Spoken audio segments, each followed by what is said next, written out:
What's happening? Welcome back. Welcome back. Who rapped that? Was that Cameron? Oh no, that was Mace. Welcome back to another episode of the Hope Academy. We've had a week to digest and to contemplate and to think about our truths. And today's class is gonna be it's gonna be one of them ones. So I'm excited. I'm excited to be back.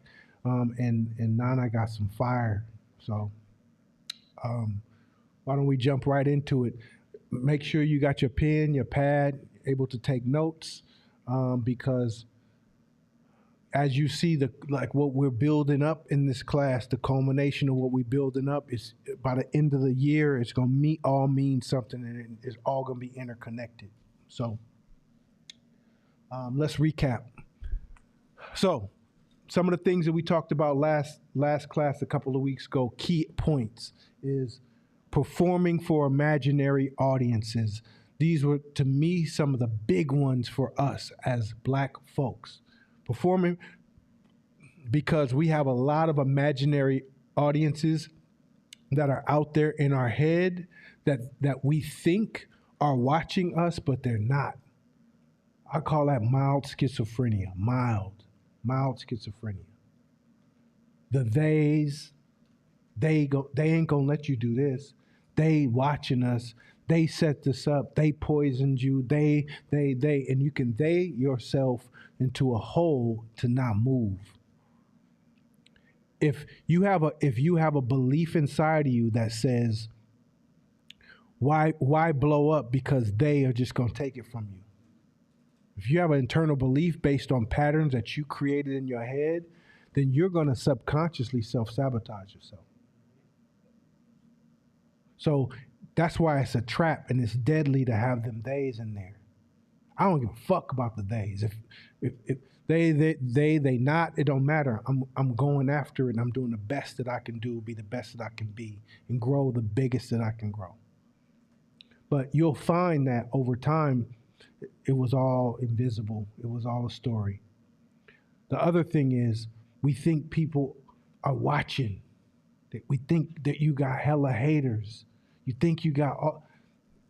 Ain't nobody really tripping. We talk about it. We ain't got no followers. Ain't nobody following us. Reason being is because people are fickle. Human beings are fickle. Fans are fickle. Followers are fickle. So the same people that will follow you will unfollow your ass if you're not providing value to them. Same people that like you, unlike you. You got your mama, your daddy, maybe, and that's it. In terms of unconditional love most of the time. And you got to realize the rest of this world is built on conditions. There's no relationships out there that's not built on conditions. So don't nobody owe you shit. Don't nobody owe you, whether it's a marriage, whether it's a friendship, whether it's working relationships, nothing. Don't nobody owe you anything. We the worst ones. Have you ever been around black folks that think that if there was a black person who made it out that neighborhood, they owe the neighborhood a particular thing? What rule book says that? Where is that in the book? Like, you have to move like nobody owes you anything. In this world, we got to go get it. Plain and simple. We got to go get it. So, and once you remove all of the imaginary audiences, the theys, and this might get me in trouble a little bit, but it's the truth. I would even put God in there in terms of how hard some of you are relying on God to do stuff for you and you ain't doing the work. Like, you could just sit around and pray in your room and the blow up is gonna happen. So where you begin and God intervenes, none of us know. It's mysterious. So you got to move. You got to go after it to cover all your bases. You got to go 100%. Like God ain't coming. Not that he's not, but you got to go like he ain't. So you can cover your bases because you don't know where you end and God begins in the manifestation of your thing. That's another imaginary audience we don't know. So what does an entrepreneur look like sitting around waiting on that? That's like a lion sitting around waiting for his meal to just fall out and die in front of him. Thank you, God. Now, does that happen? Sure. Has anybody had any like miracle like things happen in their life? Anybody? No? 1, 2, 3, 4. See? There it is. It does happen. Me too. I'll tell you a quick story. This is at the bottom of my crash, right? No money, EBT money. So I'm still married. My son Andre is a daredevil kid. He would jump off anything when he was young. Didn't give a fuck. Like, he thought he was a superhero, period. He would wear, it's gonna mess you up. Now you're gonna laugh at him. But he would wear a Spider-Man costume underneath his regular clothes every day. Like, why are you so buff? Because he had the ones with the muscles. And he would not take them off. Smell, stink, whatever, peed in it, it didn't matter. And you would cry if you take it off. So he thought he had superpowers. So he would jump off stuff, always busting, bleeding, black eyes. So this wasn't good when you broke, right? So one of the times, I'm no money. And my ex-wife calls me and says, hey, we're at Kaiser. Andre got a concussion, bumped his head. It was like the cartoon where it come out.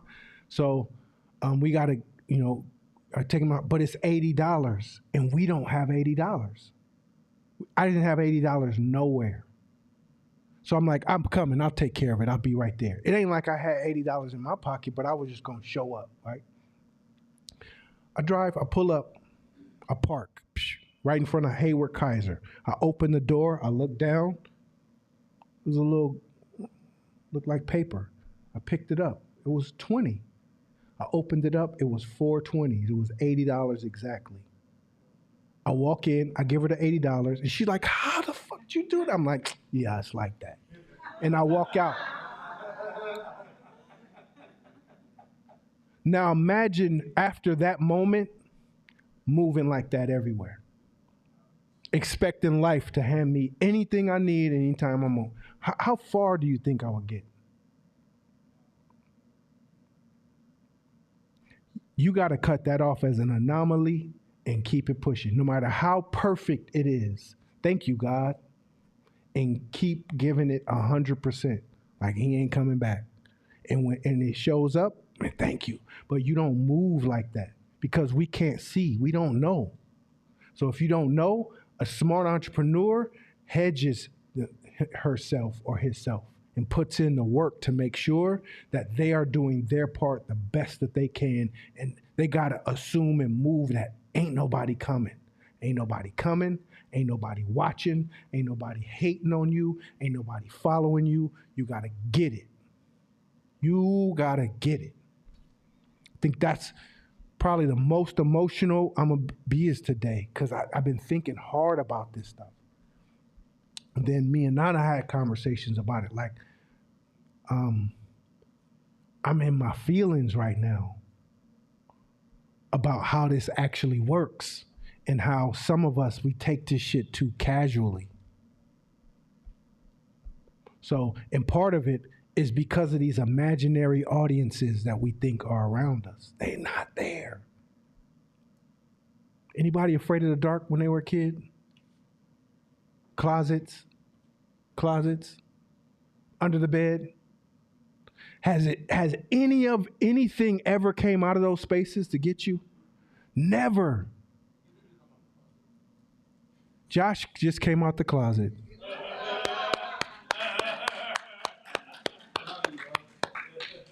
Proud of you.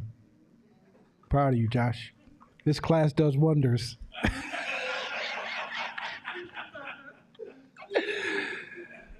Uh, um, ain't nobody. Think about all the years, every night you was afraid, and it never happened. We still do that in life today. When will it end? When will it stop?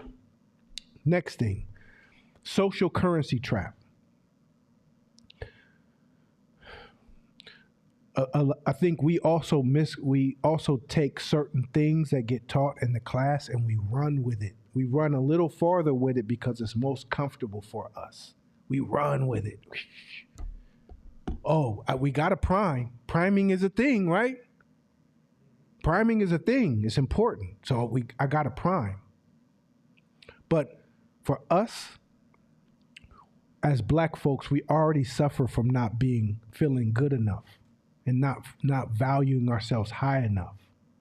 So certain things, when you know yourself, can be a drug and a slippery slope that if you attach a reason like, oh yeah, well see, I got a prime, you'll find yourself in a social currency trap to where the high of social currency will get so intense over time that you'll forget why you're doing it and you just stuck looking like you flossing, looking like you faking it to make it. That's dangerous. That's why it's important for us to know ourselves. Know thyself. The beauty of it is it ain't about knowing her or him. You got to know yourself. So it may be completely harmless to this person, but not to you. And if it's not to you, then don't do it. Don't do it. Stop it. So what? It ain't fair. Life ain't fair. But when it comes to social currency, some of us value social currency over real currency. Some of us value being popular over generating revenue and making money. Man, that's crazy.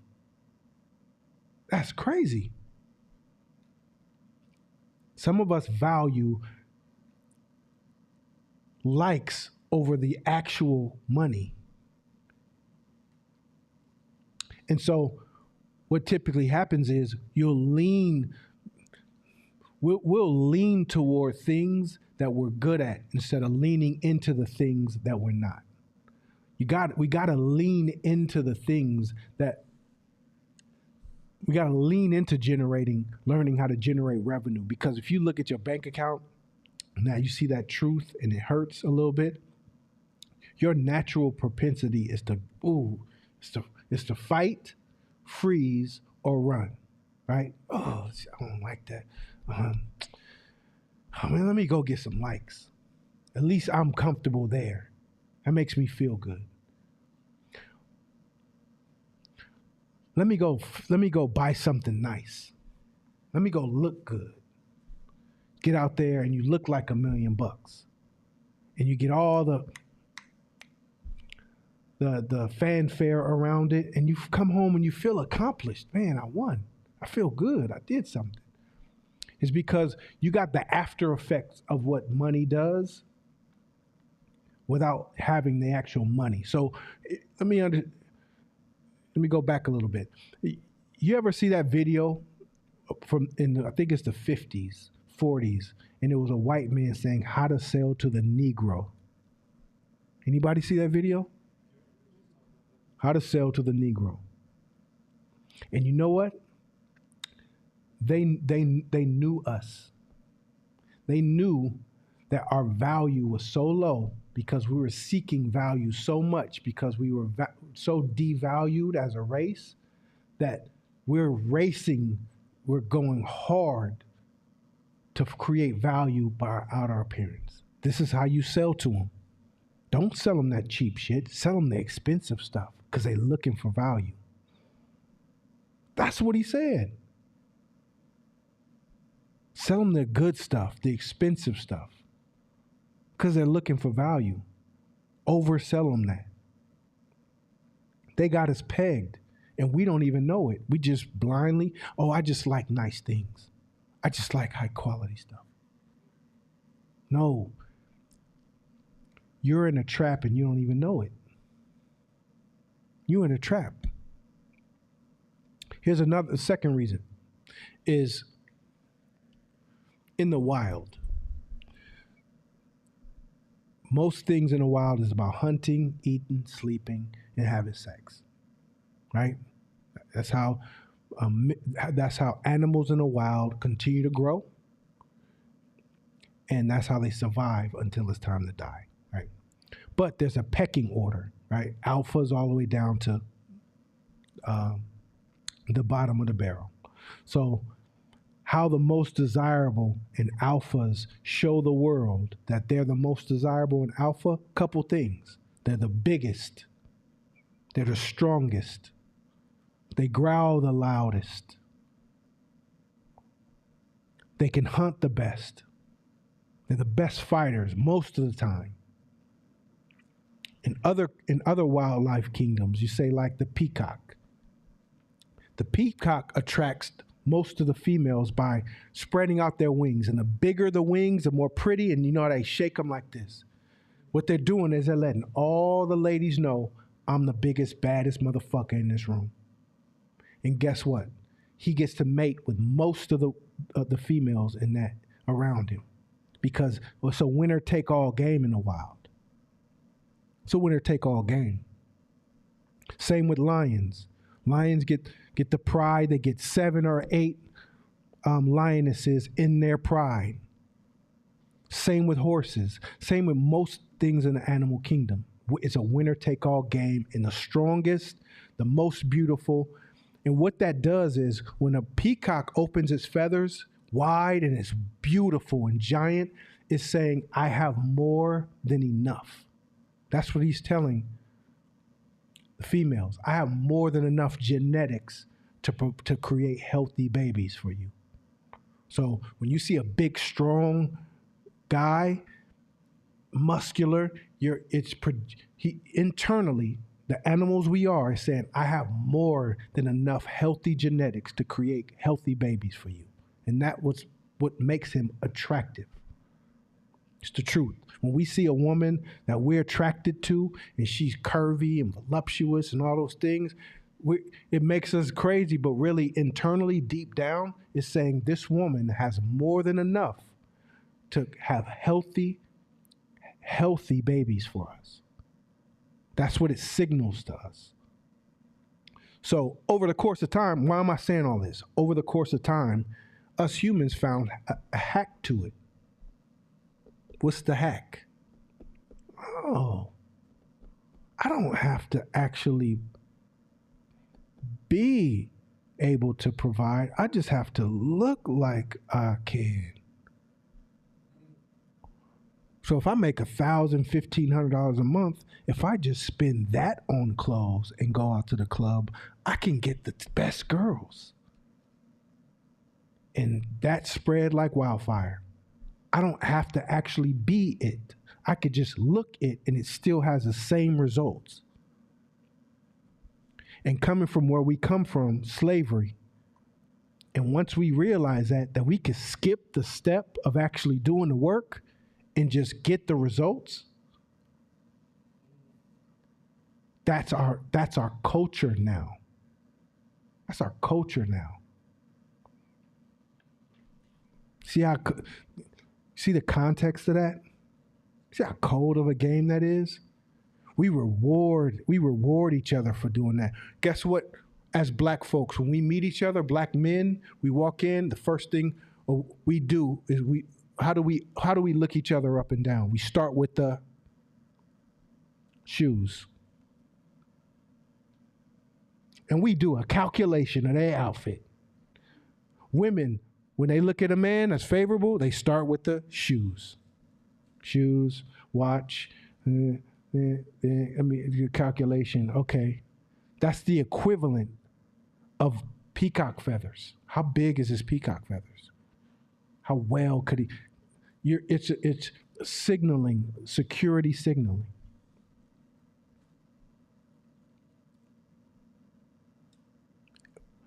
Now, you got to understand, we're isolated in most instances as a culture. We're the worst culture doing that. We're stuck in that era doing that. Like, because other people are on net worth. Net worth. Other cultures will laugh at you if you got a $1,500 outfit on, $2,000 outfit on. A woman would dare touch you. The fuck is your priorities? Why would you spend that? That's crazy. What's the net worth? How secure are you? The fact that you would make those buying decisions makes me feel uncomfortable and doesn't make me feel secure by you, because you don't have no impulse control, and you're hijacked by commercials and fucking Gucci. You hijacked by Gucci and Louis Vuitton, and you really think that's a thing? That's crazy. I'm not saying there's nothing wrong with Gucci, but I'm saying as us black folks, we got to turn this shit all the way low. We got to turn it all the way down. Don't blame it on priming. Oh, I'm just priming. No. Know thyself and know that you hijacked. Know it and sit with it and admit it. I got to stop fucking playing craps. And that was fun game for me. Fun game for me.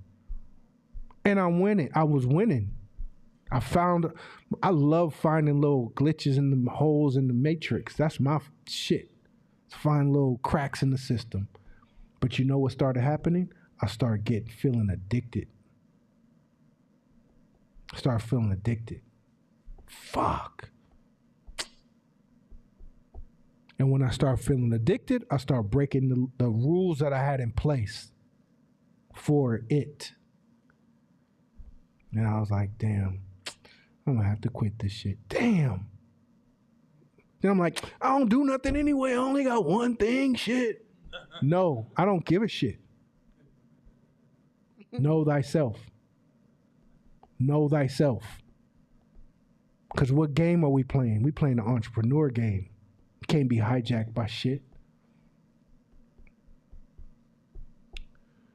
Last thing. We did 2 runs of that truth game, right? Did you guys learn some shit? You guys learn something? Can I get some, anybody like to speak on it? Like were their perceptions opened in a particular way, or did they learn something about the perception versus reality in this game before I speak on it? Anybody? Kaja?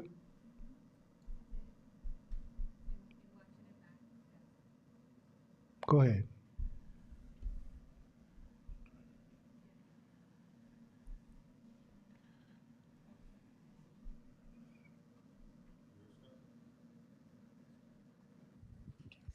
Thank you.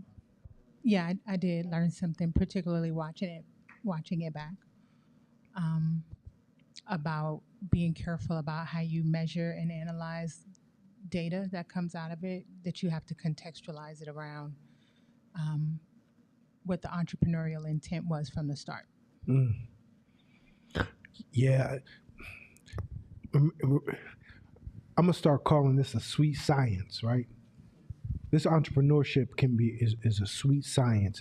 It's layers to it, so many different layers to it, and that's why we gotta always be studying. We gotta always be in the books. We gotta always be trying to get better, throwing out what used to work and what works now. Like because it's a sweet science. Because even there's levels to data, right?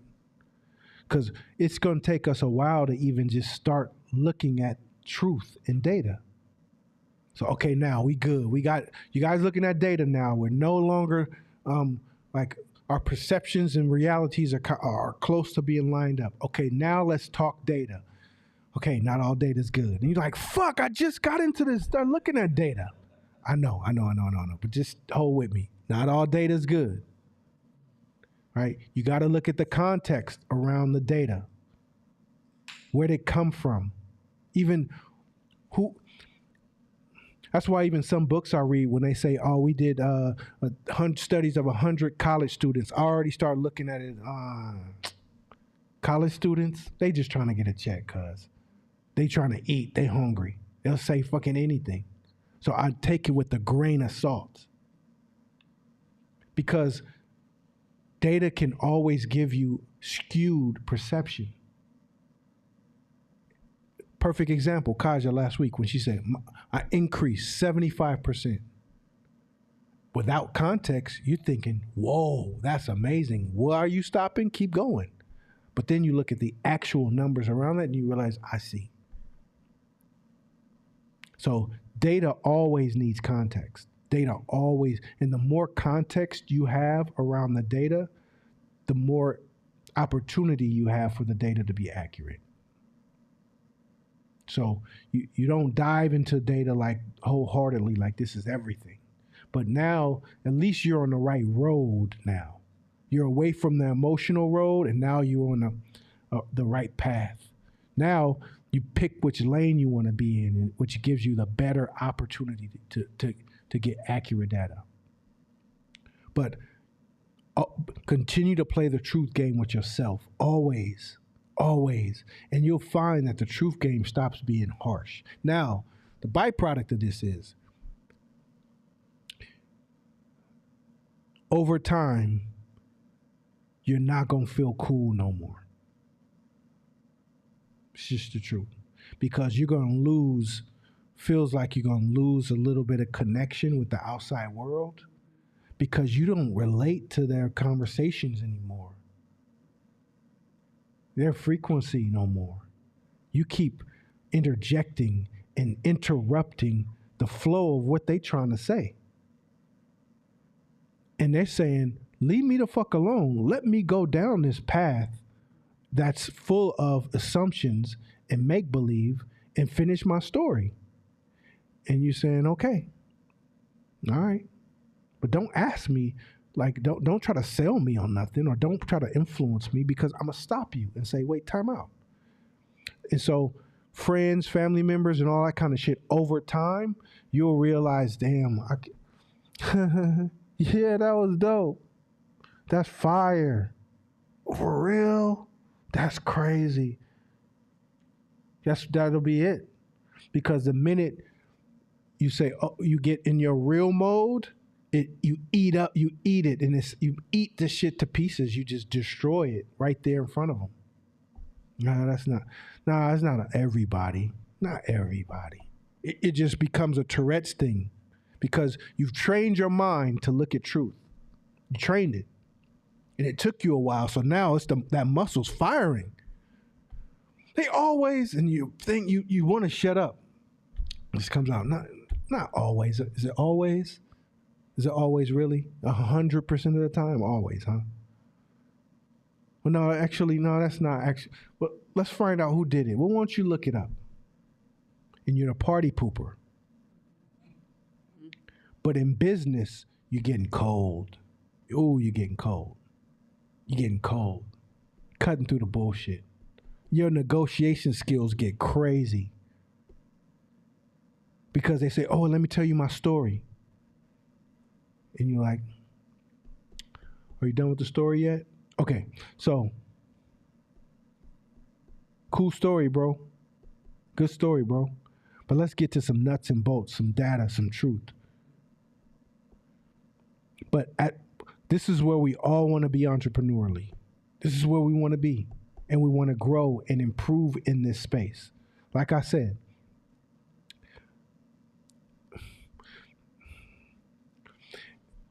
I mean, here's one. If anybody's been around Hope for a few years, 4 or 5 years, and they heard a particular speaker, and they thought, this guy is outrageous, what he's saying. I don't agree. This is like what he's saying is outrageous.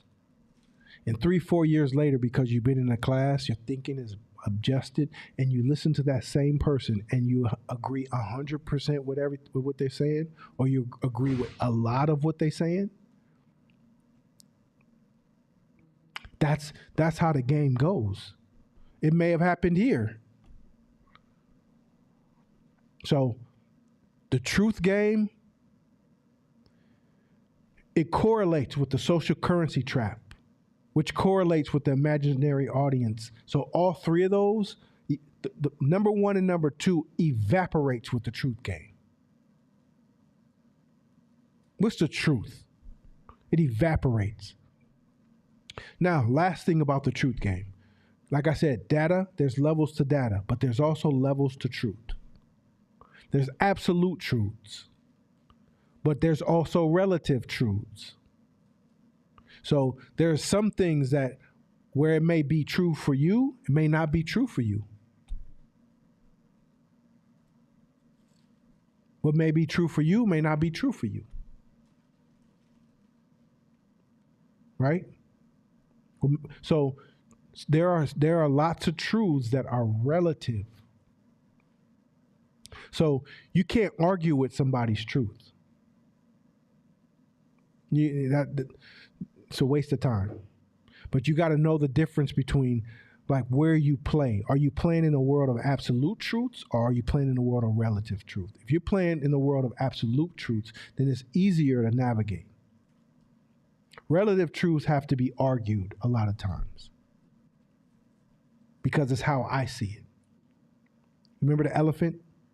If I'm rubbing on the trunk of the leg and somebody's on the tail, we sitting there arguing about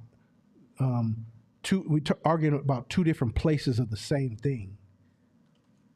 And a lot of times relative truths need to be macroed out. And you'll realize you might be talking about different levels of the same terrain, different spots of the same terrain. Cool? That's any questions on that before we move on? All right, let's rock. Ego is the enemy. Next slide. All right. So you are not your business.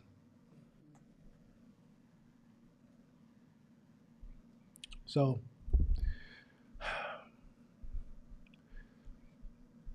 in the context of our self-value and our personal worth, a lot of times we will put our value on what we do. If I'm Bake Sale Betty, I attach my name to what I do. Bake Sale Betty. So when I introduce myself to people, hey, how you doing? My name is Betty. Oh, okay. If we are caught in our ego and we are caught in the space of social currency and the desire and the need to be liked all the time, oh, that little okay wasn't good enough. Hold on. I'm Betty from Bake Sale Betty. Oh, Bake Sale Betty. Oh, you the one. Oh, okay. And you get used to that kind of energy and attention that soon you start attaching your identity to your business. Oh, and that's when it gets dangerous. That's when it gets dangerous. Because when your business takes a dip, you take one. When your business takes a hit, you take an emotional hit. And God forbid something happen and the business tumbles, falls, crashes, you go tumbling, falling, and crashing with it. So you gotta understand you are not your business. You're amazing. You're a human being. You do all kind of other things in life. You created that business. You ain't your business. And once you come to that realization, you separate yourself from you. Your business is right here. So if this crashes, you're like, oh shit. But you still here. Damn it. what's wrong? What's wrong? My business just fell down. Oh man, it's gonna be a lot of work doing it. I know. That's why I want to. But you are still. You're still you. You're still over here. You watch the when the stock market crashed in 1900 whatever on Wall Street. There was motherfuckers jumping out the window. Those are the people who attach themselves to their business, their identity, their value. Everything is tied to that business. Why would you jump off a building when the economy tanks? You think it's crazy? Nope. Not if you attach your identity, who you are, to your business. You're not. I see it in the hoop space a lot. I see it, and it's heartbreaking.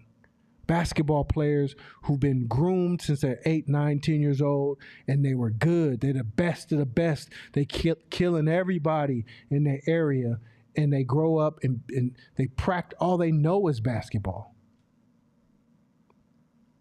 16, 17, they get a scholarship. They go to college. In their mind, they're going pro. That's it. There's no other option. There's no plan Bs. There's nothing. And then shit, they don't get drafted. The next question becomes, who am I? If I'm not an NBA player, who am I? I don't know who I don't know who I am. When anybody sees me, they see the hooper. Hey, man, hey, you going, don't forget me when you make it. I won't. Man, don't forget me. So you get so consumed and so attached to that identity of who you are that if it doesn't happen or there's a crash, you go with it. And that's where depression kicks in and it whoops your ass. And you know the fastest way to get out? Separate your identity from it. My name is Courtney and I played basketball. I'm not basketball. My name is Shakina, and I own Pinpoint. I am not Pinpoint. See the difference? Now, we have control over that. We have control over that because it's a muscle that the fibers slowly starts locking in on us because we enjoy the currency of being an entrepreneur. Now, this is where it comes into fruition, is that the last 3-4 years, entrepreneurs have become popular. I am an entrepreneur. Entrepreneur this, entrepreneur that. Entrepreneur every fucking thing, right? Ain't doing nothing entrepreneurial, but I just want that t-shirt. Entrepreneur. So what it became, though, is just a new identity for people to jump on to get social currency. So then when my entrepreneurial venture don't work out, guess where I'm at? Quiet. I go in the dark because I told everybody I am an entrepreneur. Nah, see? And I'm not clowning you. I'm actually speaking from experience because I did this shit. My first company, I did it too. It's an easy trap. It's easy trap. Because once you get treated different. You get treated different. The people like be around other successful people. And I used to get high off that. Walk in the club, DJ shout me out, go in my booth, whoop. So if I'm just Courtney roaming through and it's not my name that everybody knows, it don't feel right. I'm so used to the currency. But it's a hedge on your life. Once you disconnect the two and it's here and you're here, then you're in the driver's seat at all times. Questions on that? This is a big one because it doesn't get talked about a lot. Doesn't get talked about a lot. But this one is so slick and it's so the word for it escapes me, but it's one of those ones that if somebody doesn't teach it to you to where it's in the back of your head, you're like, oh, this is where it is, then you'll never know. And you'll be blaming your depression on other things. Going down a completely different rabbit hole, not realizing that. What have you attached your identity to? If you attach your identity to your mate so hard that you don't even have an identity anymore, what happens if y'all break up? What happens if that person gets hit by a bus? Can you live on? Can you continue with life? Can you? You have to. You have to. Okay, I just have a. Oh, this is loud. Okay, I just have a Tennille look question. fly, by the way. I just gotta say, what? Thank you. Okay, now you just messed up my whole train of thought. Okay, wait, let me come back down. Okay, no, just like. Okay, so what I wanted to ask you is, like, based on your experience, do you feel like you doing the work in other areas of your life helped you in this process so that you could separate your identity as a person from your business? You know, like I see where like people lose themselves in their business because it gets them the attention you were talking about. When the rest of their life, they need, you know, they're not exercising, they're not building up relationship or reading or doing any of that. So I was just curious if you felt that that was something that helped you. Absolutely. So, first thing I did is I hid, because if you have moderate level of success, the fall is like this big. Only you kind of maybe you feel it, but if you happen to have this arise from the ground that you started from, the fall from the sky hurt. And there's a drastic difference in lifestyle if you are consumed by your identity. So I hit that $1 million mark the first time, and I'm 31 years old, right? So I'm buying so my lifestyle went up here. So the cold part about that is if that shit falls apart, everybody gets to watch you plummet. So everybody knows. Car getting repoed, the big ass house gone, the chain gone, everything gone. So it's an easy, oh shit, you back to that white tee, 501s. You know what I'm saying? Like you was in all the like designer shit, right? So first thing I did is I hid, because I'm embarrassed. I can't fake that. I can't fake another BMW 745. I can't fake another house in the Oakland Hills. You got to have that. So what what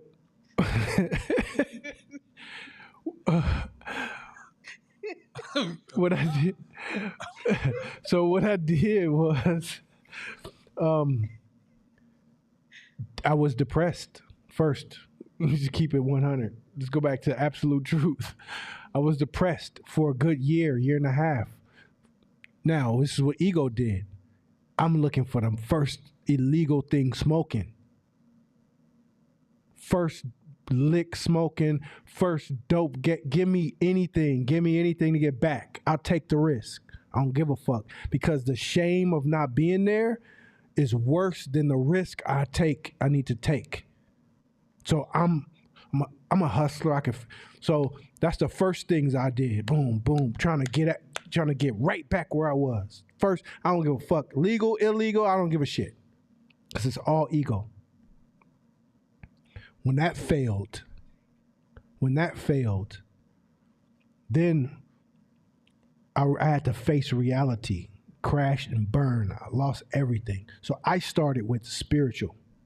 So I don't know what y'all spiritual practices and games look like, whatever, but whether you can call it something else, but the spiritual practice helped me create a better foundation for who I am.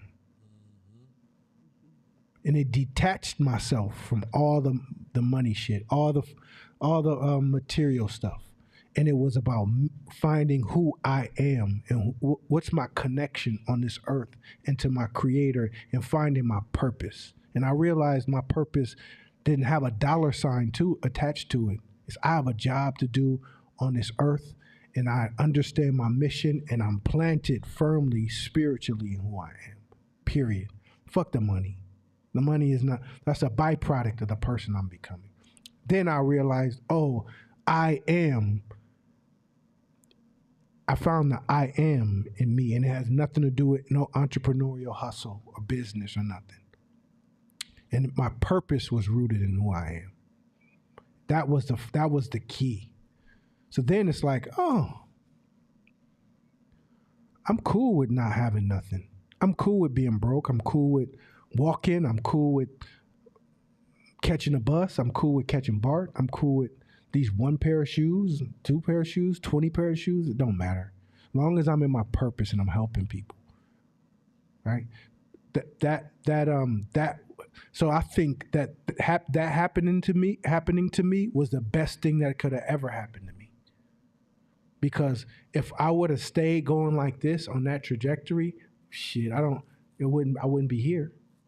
So I think if it's not spiritual for you, maybe it's higher purpose, or just going back home, or having other hobbies that interest you, things around you that you like, knowing who you are, having downtime, making sure you're working out, you're reading, you're spending time away from your business and doing things that you enjoy that's outside of your business.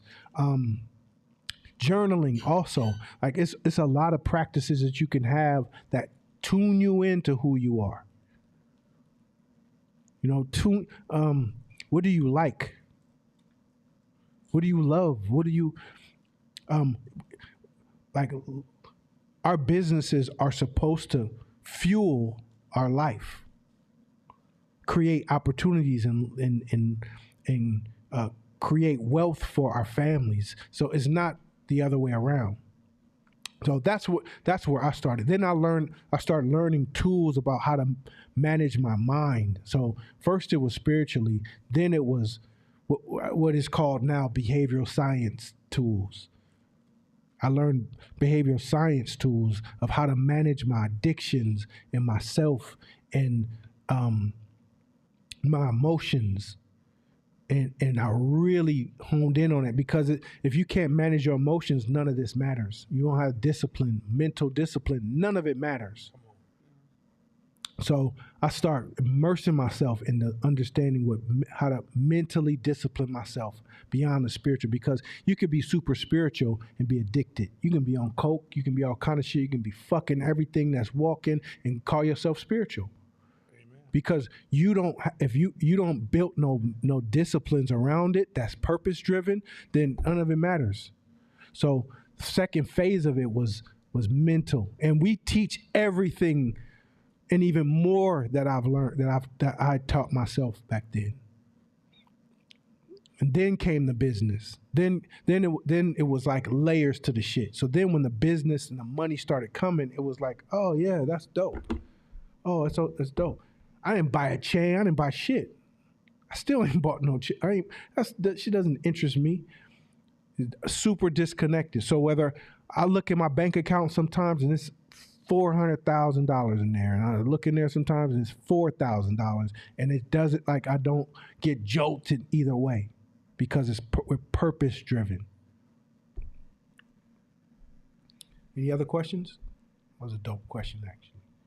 Tone Vic he made a comment. Can you hear me? Yep. Okay. Oh. Okay, I'm gonna try it again. Quiet storm. Right? Ow. That's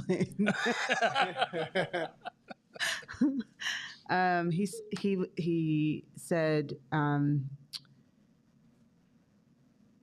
the same thing can be said about people being online, right? Because um, he says, I think you can call it social currency or lack thereof, but in terms of online, it's one of the leading causes that's happening on social media. So it's like, even if you don't have a business, we have these personas that are online, and people not being able to take themselves away from who they are online. And so they're not able to be themselves authentically. They just kind of lose themselves. So, yeah, he wanted to just make that point. But it's so important for you to be rooted in your identity. So important. Because once you lose yourself, it's hard to get yourself back. Fuck that social media shit. Fuck all that shit. Be rooted in who you are in real life. There's one thing I used to see that said, I'm dope in real life. Be dope in real life. Have you ever seen somebody who was just, I know I have, on social media, fine as shit. Like, God, she's beautiful on social media. Who is this? And then you run into them in person and you say, what kind of witchcraft? The fuck? The way they angle it and this and the makeup. And it's like, damn, I know that you wish you could just jump in your phone and stay there. Wow. Wait a minute. Because this is the life that you probably get the most attention in, and you ain't dope in real life. And you've created such a persona about yourself and lied to the world about yourself that you don't even want to be around in real life. That don't work with entrepreneurship. Don't. It's the actual other way around. We're looking through a box. There are some gorgeous women out there that don't look gorgeous online or on social media. It's just the way the angles and 2D works. So be dope in real life. Invest in who you are in real life. If we're entrepreneuring, we know that social media is a necessity in some instances to generate revenue, right? We make money every week on this thing. We got to. That's part of our revenue generation. But it's not about you, and you ain't tied to it. And if your post, after we done drilled y'all so many times and talked hella shit to you about it, if your posts are still about you, you hard-headed as hell. Because we told you, nobody gives a shit about you. What value can you offer your customer? What value can you provide for your customer? What can you give to your customer to say, oh, that's dope, I need that. Thank you. Oh, cool. Next slide. Thank you, Tone. Oh, go ahead. Would it be safe to say that there is a power in staying calm purposefully in order to start breaking scarcity mindset? Oh, man. Oh, that question just made me take a deep breath. Man, it's so much power in being calm. So much power in being calm. Most of us don't realize how tense we actually even are. How tight we are. I guess you know. Relax. I am relaxed. Relax, I said. I am relaxed. Then she do some like Star Trek shit to you, like, oh shit. Oh, that's relaxed right there. I get it. You don't realize how tense we actually are. So it's hard to see the signs. It's hard to see to read the tea leaves and when you're tight, because you got resources thinking that in fear, thinking something's wrong. But when you can be calm, deep breaths are like half the battle. Deep breaths are half the battle. So absolutely, being calm gives you clarity. A lot of times just taking a deep breath in a situation gives you clarity. Oh, it's not actually that bad. I wasn't even, I was tripping. So, good statement. The crowd is fickle. The crowd that will cheer you on, put your poster on the wall, is the same crowd that can boo you off the stage if you fail them in any way. Do not attach your self worth to the value the crowd places on you. When you are doing the work, the real work, you will learn to place value on your growth.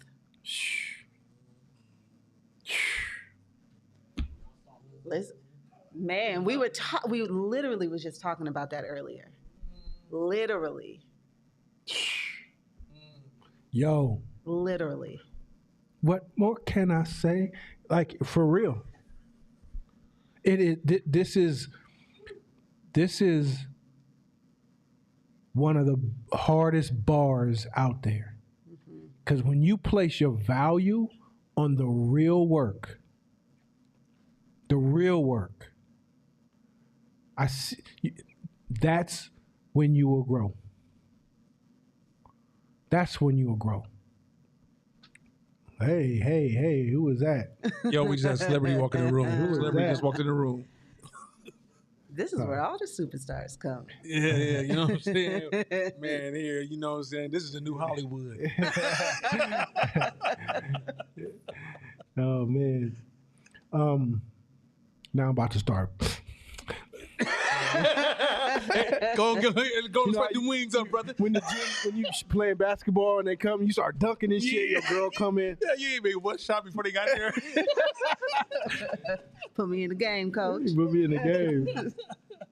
Yeah. So the crowd that will cheer you on, put you on a poster, the same crowd will boo you if you fail them. So first of all, stop attaching. It goes back to our worth. We're not our business, right? So do not attach your self-worth to the value the crowd places on you. It's too fickle. They're too fickle. It's like the stock market. If I was to tell you, hey, I got some stock for you, it rises. It rises high, but it also crashes hard too. And you don't, at any moment, it can happen at any moment, and it happens all the time. Would you invest your money? All of it? Like all of it, your whole savings, everything? Fuck no. You won't, because you're like, yeah, I'm not comfortable.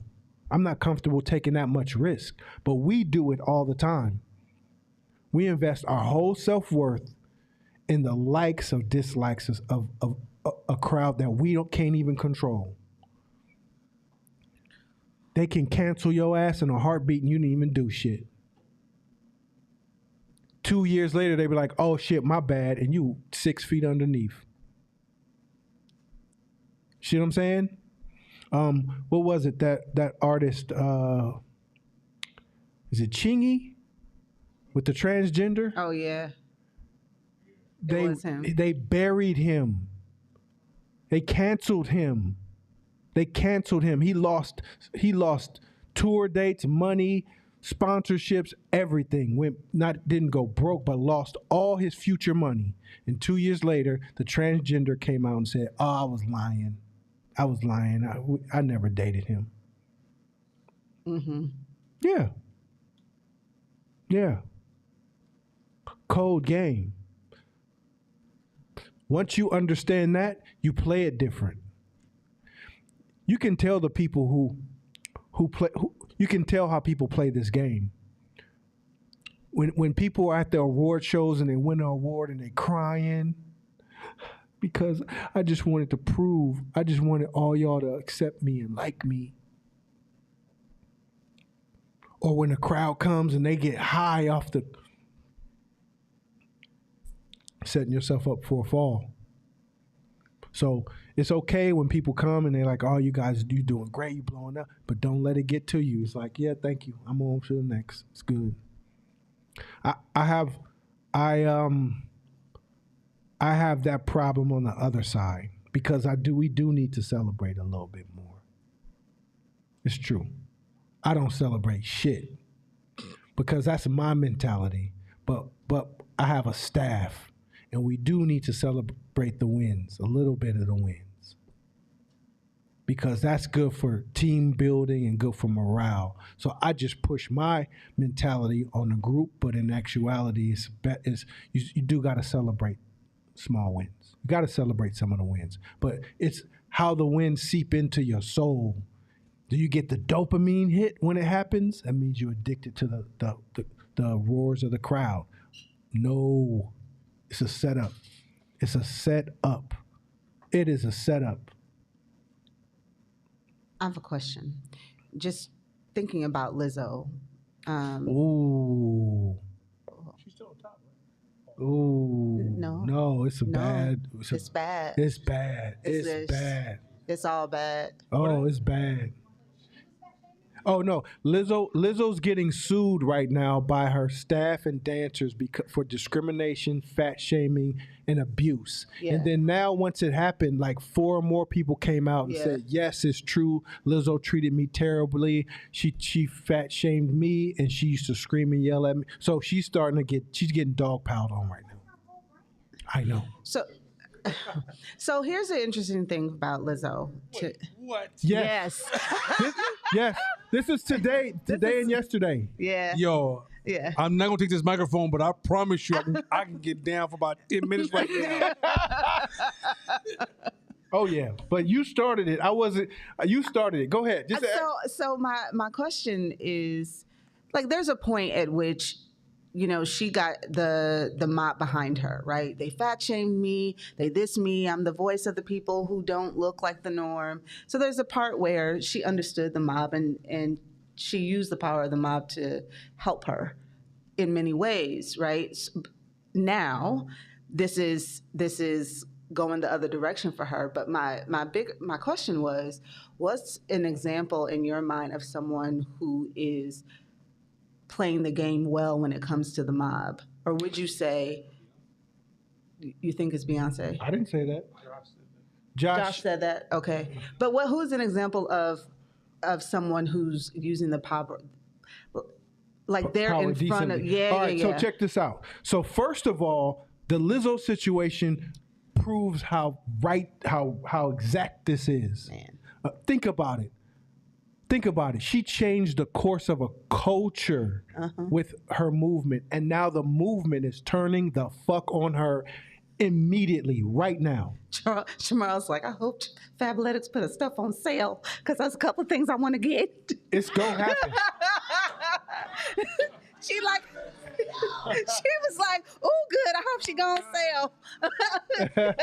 Hey, we about to go there, bro. I'm trying. I'm trying to stay out of this shit. yeah. I'm trying to stay out of this. Yeah. Oh yeah. Oh, I'll say this, and we'll move on. She's like, oh, she canceled. She getting ready to go on sale soon then. Oh yeah. So this proves the power of this, because Lizzo is a huge figure, figuratively, and No pun intended. No pun intended. No pun intended. She's a figure. She proves this model. Okay. Now you'll see a lot of players in the game that play it well. Denzel Washington's one. Keanu Reeves is Kim two. Kardashian did it well. You think? I was thinking. Kim- Okay, she got the money. Kim Kardashian has done it well. She got the money. She's gotten billions off of this. Yeah. Right? She used a mob that against her to her advantages. Floyd Mayweather does it amazing. Yes. He's brilliant. Yes. Who? No. He just asked us no. to know about I don't know nothing about Britney Spears. No. Sorry, this is a black man. See, Floyd Mayweather knows the mob mentality. That's what I love about him. He's intelligent. He knows that people will pay money to see him lose because they hate him so much. But at the end of the day, they paying. So people are going to pay to see him win and lose, but he's getting paid off both sides. That's why he plays on being the heel. Like it is. Conor McGregor was the same way until he started losing. Then that became true. Israel Adesanya, I don't know if you know about him, but he plays that. There's ways to play it. Now it's a sweet science. It's a sweet science. Comedians have it the worst because their job is to talk shit about cultural things and events and people. But so they get in and out of the space all the time. But if you're an entrepreneur, you know the sweet science. If you're not attached to people feel it, how people feel about you and being liked, then it's okay that people don't like you, because you can play them too. Wendy, I don't know much about Wendy Williams. I mean, realtor also, there's a chance you could be successful, and most people don't like you. Absolutely, absolutely. So people play. We'll go back to craps. You can play anticipating the win, or you can play anticipating the lose. So they call it the dark side. So you say you can become a player and sit in a corner and say, "Yeah, the guy next to me is gonna crap out. The guy next to me is gonna crap out again," and the whole table will hate you. Pressure on you. You fucking energy up in the room. He's playing the dark side. Guess who got all the chips? Him. As long as you're comfortable with that pressure, as long as you're comfortable, most people hardly ever play the dark side, not because it's not a winning strategy. They don't like not being liked, because playing craps is a fun thing. Everybody want to get, hey, yeah, shake hands and with each other. But people who really want to get money, Las Vegas always wins for a reason. So I'm going to bet what they bet. But 99% of people won't play it because it don't feel good. You won't be liked. You get mean mugged across the table and like, oh, fuck this guy. He fucking up the energy. Once you get comfortable with not being liked, different ball game. Next slide. Oh, next slide. Go ahead.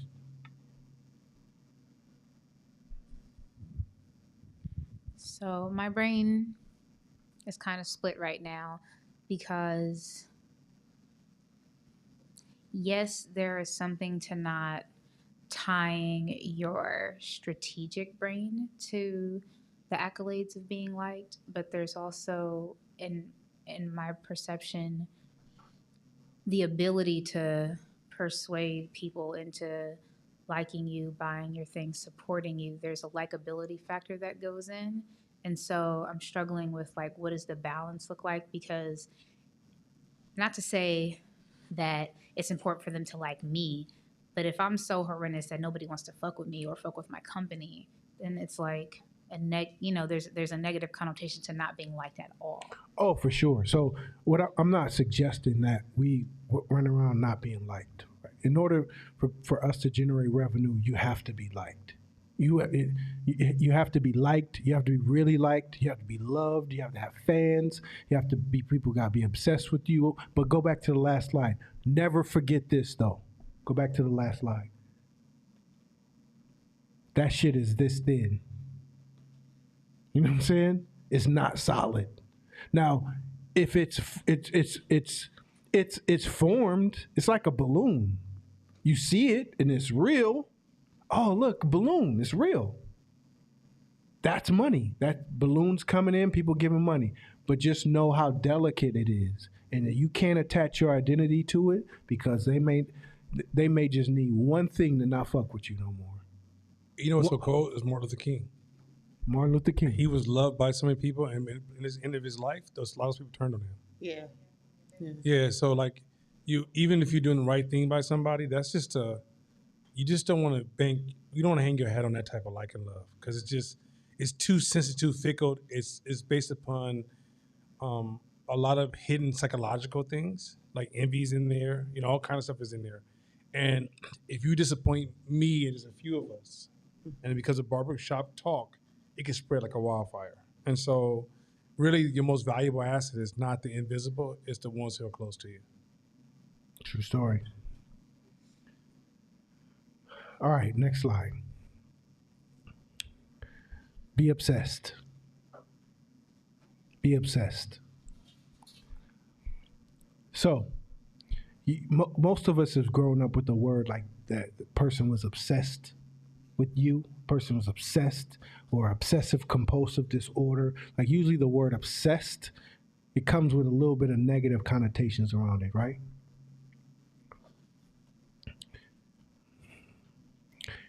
I'm gonna venture to say this, and I hope, I want somebody to challenge me, because maybe I can learn something. we will not build shit.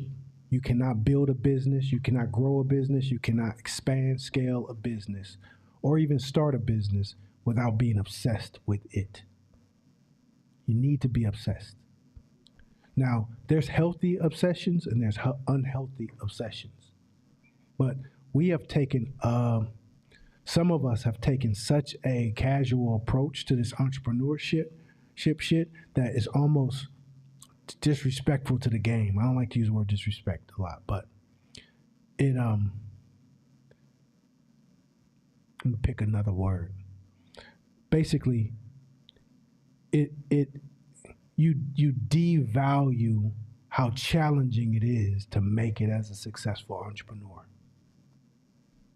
Oh, I could just wake up. I woke up like this. I woke up a successful entrepreneur. Meanwhile, the ones that are really doing it, it takes a healthy obsession. You gotta think about it. You gotta write about it. You gotta plan it. You gotta execute it.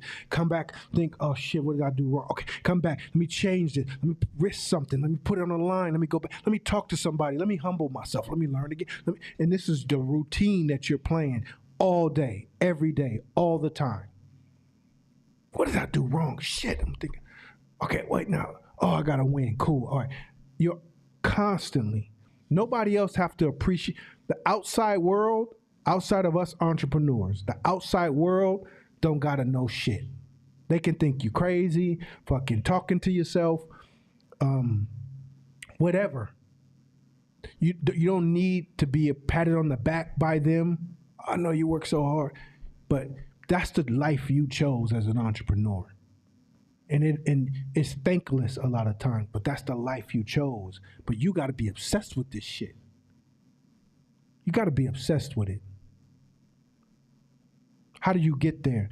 And a lot of times what fucks us up is when we go and we talk to entrepreneurs, we will go to this panel. Oh, yeah. And we say these successful entrepreneurs, and they like this.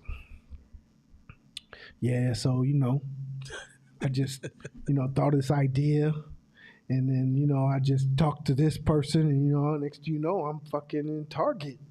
I'm in Target. We blew up, and, a couple people, and, and people were like, oh, for real, they took those notes. It's that easy? Here's a little secret, y'all.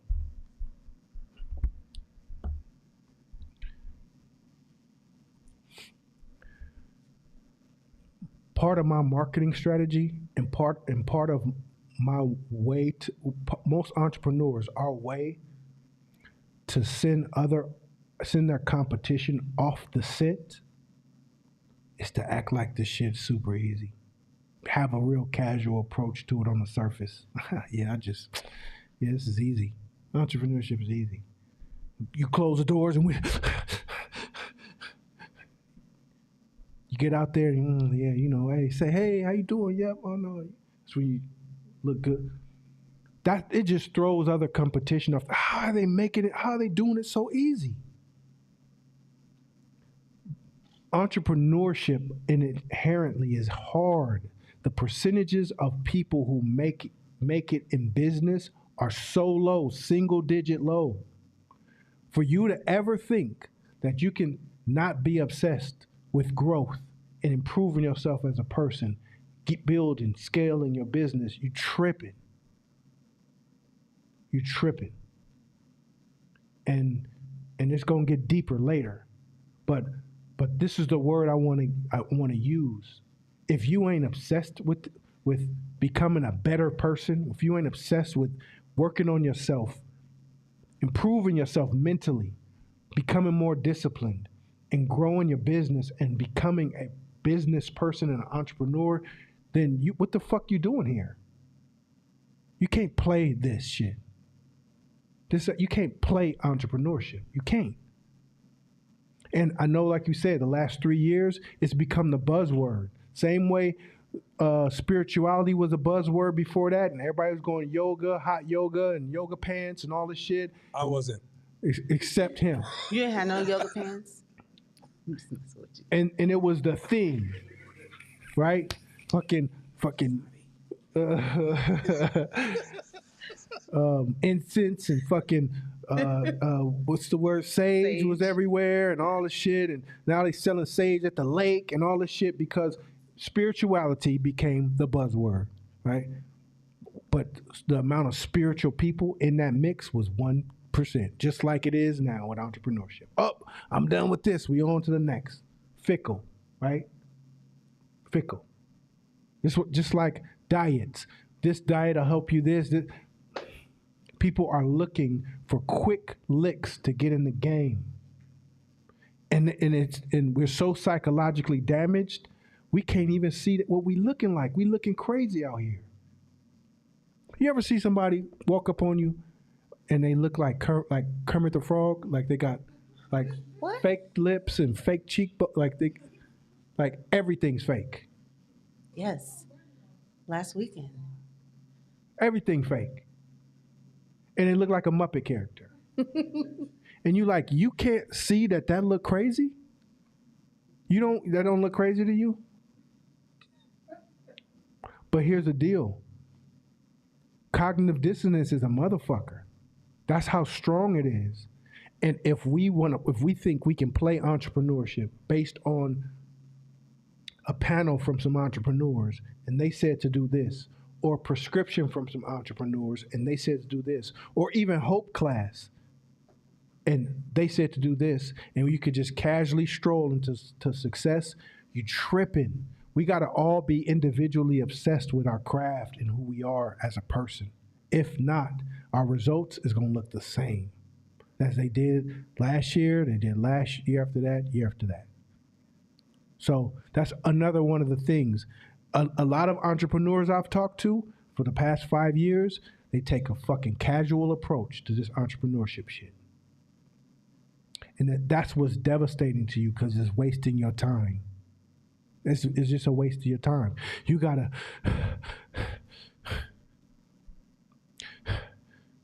like my mentor had told me before, the reason why I turned down that job, I was gonna make too much money. If you were a real wolf, cuz, I'm not telling you what to do, but us wolves over here, it's too, man, you can say, that's some save. You can put some shit in savings. You can go on Disneyland trips 2 times a year. You'll slowly start to, your entrepreneur fire will slowly. Now, it's not like if you got it like that, you're going to be using it to be just as hungry. But this is a game for the obsessed. You talk to entrepreneurs. How much do you read a day? Hour and a half. A fucking day? Yeah, a day. No, you can't be reading no hour and a half. I mean, how much do I read a day? 30 minutes. I read 30 minutes a day since 2007. Period. Hour and a half, the math is different. So do you see a difference in knowledge? You see a difference in wisdom? You see a difference? It's not an accident. Because that comes from being obsessed with this shit. 2 different levels of obsession. How much do you read a day? This much? This much? Or this much? Is there a difference? Absolutely. Is there a difference in the bank accounts? Absolutely. Is there a difference in wisdom? Absolutely. It's just math. It's just math. It's not skill. It's not superpowers. It's not none of that shit. I have no superpowers. None of us do. I used to be mad in life because I had no special abilities. Everybody had talents and shit. Oh, you could jump high. You could do that. I had none. But you put in that work, over time it compounds. So it's not too late, but it takes an obsession. It takes an obsession. You know what helps you with an obsession? Purpose. Knowing we gonna die one day. We ain't got that much time left. So you got work to do with the limited time. And here's another little caveat. We're not guaranteed the full 80, 90. So if you're a leveraging person, you got to be going as hard as you can and setting up as much as you can. Any questions about being obsessed? Yep.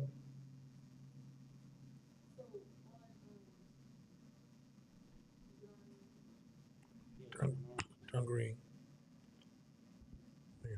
So on being obsessed, what qualifies? How many hours qualify as obsessed hours? Like a week, if you could give an estimate. There's no time, No, right? that's what that is. There's no time on being obsessed. You just are. You just are. You know when you're obsessed with, like, what's your favorite thing to do? What's a hobby of yours? You love to do it. You do it for free. You've been doing it for free. Laugh. Laugh? Yeah, I like to laugh. So you like to watch comedy shows and all that shit? No, I like just authentically like enjoying conversation or laughing. How long could you do that? I could probably do that all day, Okay. and most of the day, not all day. It's like that. Okay. If another business obsessed person is in the room and it's just us two, we'll talk about all kind of shit. Girls, cute girls, this, that, the other. Like, oh, this car. And guess where the conversation always leads to every fucking time? Business. You see Beyonce, she and that, so yeah, oh man, we shoot the shit. Then let me talk about some that gets old quick, and next thing you know, we on business. Oh, you should read this book. Oh, debating, exchanging ideas, exchanging thoughts. You're witnessing two obsessed people. You ain't gotta force them. You ain't gotta ask them. You ain't gotta wait. Okay, that's cool. Yeah. She thick, but like, let me ask you a question. What do you think about this idea or this decision or this thing or this that? Every time. Because you're fucking obsessed with this shit. You can't teach it. You can't teach it. You can't teach it. And I've been around enough performing entrepreneurs to know that that's a common theme. It's a common theme. Don't nobody say, yeah, no, I don't want to talk about that entrepreneurship. Let's get back to talking about. No. It's a common theme. You're obsessed. If you're a hooper, you're obsessed with hoop. If you're obsessed with fashion, if you're obsessed with health, you're gonna be talking about health, new ways, new things, new technology, new this, new that. Obsession is obsession, and if you have a healthy obsession, you good. Like that's a good energy, and there's a difference. Go ahead.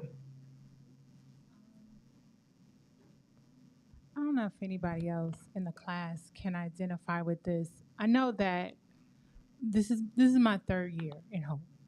And I know that as time has gone on, I have felt internal pressure to produce something, right? I show up here every Wednesday, you spend 3 hours here, you paid your money, you all come and invest, your time in giving this information. And so I have had a feeling of wanting to make good on that, or else it's just like church, right?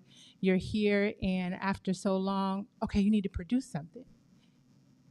And I can see, looking back, in some ways where that made me move quickly before maybe obsession got a chance to set in. So what would you speak to as far as not taking too long to do something, since you're sitting here receiving this information week after week after week, versus waiting until you can speak to what you just described?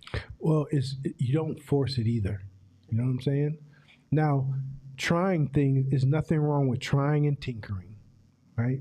There's nothing wrong with trying and tinkering, but the idea of entrepreneurship, the process, the success percentages of entrepreneurship is low. Is how hard are you going? And I already know there's so much fire coming after I leave this seat about that. I think that probably that question could get answered better. But there's nothing wrong with tinkering. There's nothing wrong with trying. There's nothing wrong with tinkering. But how obsessed are you with the outcome and the process? How much work did you put in post and pre? What kind of post-mortem did you do? How hard are you studying? Where are you weak? What are you willing to do to offset that weakness? That's obsessed. That's obsessed. I'm not a, and sometimes I would do dumb shit because of that obsession. But overall, I'd still be okay. When I lost my salesperson, when at first I took courses on how to become a better salesperson. Took courses. Start at the top. And y'all laughed because start at the top. I'm just now paying that bullshit off. But I want it bad. I want it. Now, obsession doesn't mean it's not unhealthy, meaning it doesn't collapse other parts of your life. It doesn't destroy other parts of your life. Because now that's an addiction. And that's like being a crackhead. You know what I'm saying? And I was an entrepreneur crackhead too, the first go round, without the spiritual foundation.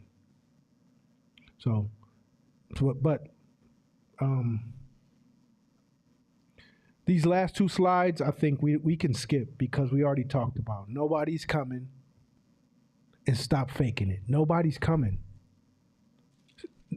I just want to say nobody's coming. They're not. Nobody's coming. Love that phrase.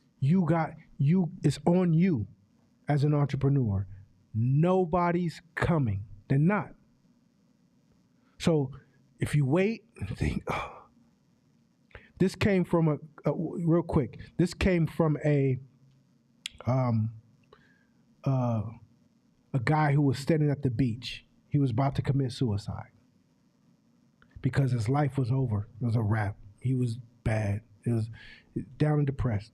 So a man walked up to him and said, "Hey, brother, I don't know what you're staring at or you're looking at out there, but they ain't coming.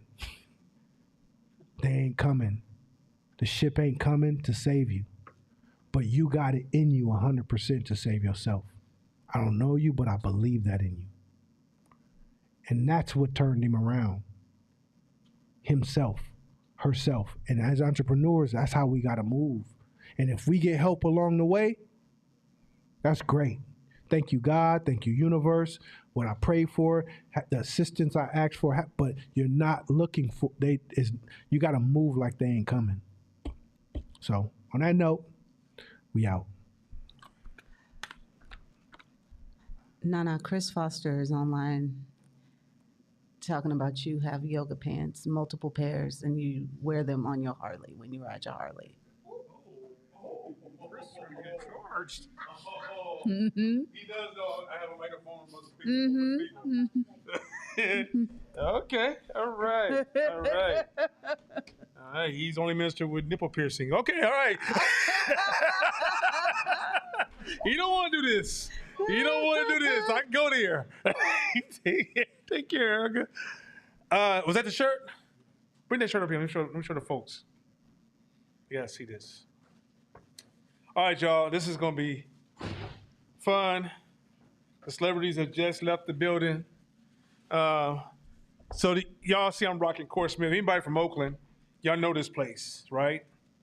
But I was online last week, and I was doing some studying. I took a minute to look at I have my business email, and then I have my shopping email.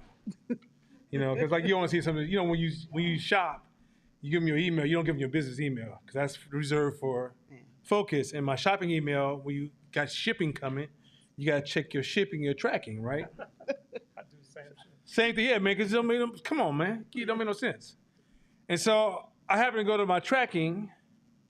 And it says fresh drop from Court Smith, and that might not be the paraphrase, but they have a doper brand than that. But it was fresh drop for Court Smith. So I said, let me check this out, right? And Court, as you guys know, he has a brand that range in ages. So sometimes he has some stuff that make you feel that's young people shit, right? Like, one designer's like, I'd be too old to wear that. I can't get it. I'm 56. I'd be like, come on, OG, right? And so then I open up the page, and this shirt, I text him immediately. It might have been 12 o'clock in the morning. Like, yo, I need that, bro. Don't you come to class without that shit right there. Now, anybody that knows Mosswood Park, we're going to show y'all this. When Hook jumped over the car at Mosswood Park and made Mosswood Park famous, Y'all can't tell me that shit ain't hard as hell. So I'm gonna tell you right now. So when I brought this one here, he should be selling fast. So if y'all want one of these Mosswood shirts, when hook jumping, like anybody knows about hook jumping in a car at Mosswood Park, you can't get no more famous about Oakland than that. Y'all need to jump on this because I promise you, you won't get your lips all wet to have a little bit of juice. It's all gone. You know what I'm saying? So you might want to go. No, y'all seen what's her name? What's the sister with Richard Pryor and Eddie Murphy? The gangster movie. Della Reese. Della Reese, yeah. Got my lips all wet for so you fix it up for juice. Right. Hey, is this okay? Damn, this is a real extra large. Huh? Okay, well maybe I can't wear it, but anyway, this is hella tight. You know, all this chest and stuff you had to buy. He had to give me some extended material, to fit around all this massiveness. You know what I'm saying? Yeah. Anyway, shout out to what's the girl getting shamed again? What's her name? Lizzo. Shout out to Lizzo. Anyway, okay. So, all right. So, hey, couple of side things I just want to say real quick before I jump into this lesson. You know what innovation brings forth? Destruction. Mm-hmm. Innovation and destruction is the same thing. You ever think about that? Mm-hmm. Huh? When you innovate something, you destroy something that was there previously. Sure. You know how that means that the black community grows, the portion of the black community dies. To keep it the same means you're not growing it. That also applies to you. As you grow, portions of you die. As you grow, your reputation dies. I think you guys need to know. Okay, let's say you're a mother with a single child and you have another child. The birth of a new child is a death of the old relationships. Nothing stays the same. As you innovate or invent, you destroy something else. Isn't that some cool shit? We run around here trying to keep everything the same. Yet, the other side of innovation is destruction. We hate gentrification. If things grow, it's going to happen.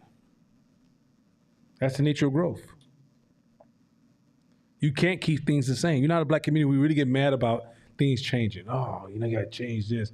Or the media hit you with, oh my God, this business, San Francisco, they're going out of business. It's part of a process. Life has a cycle of process. When you grow your business, you're killing off somebody else's business. You know that, right? Do you also know, here's another quick tip. When you can become good at what you are, competition is coming, and eventually you will suck. When you become really good at what you do, competition will eventually come, and you will eventually suck, and you will die. Isn't that crazy shit? Like, we think that when we build something, it's here forever. No.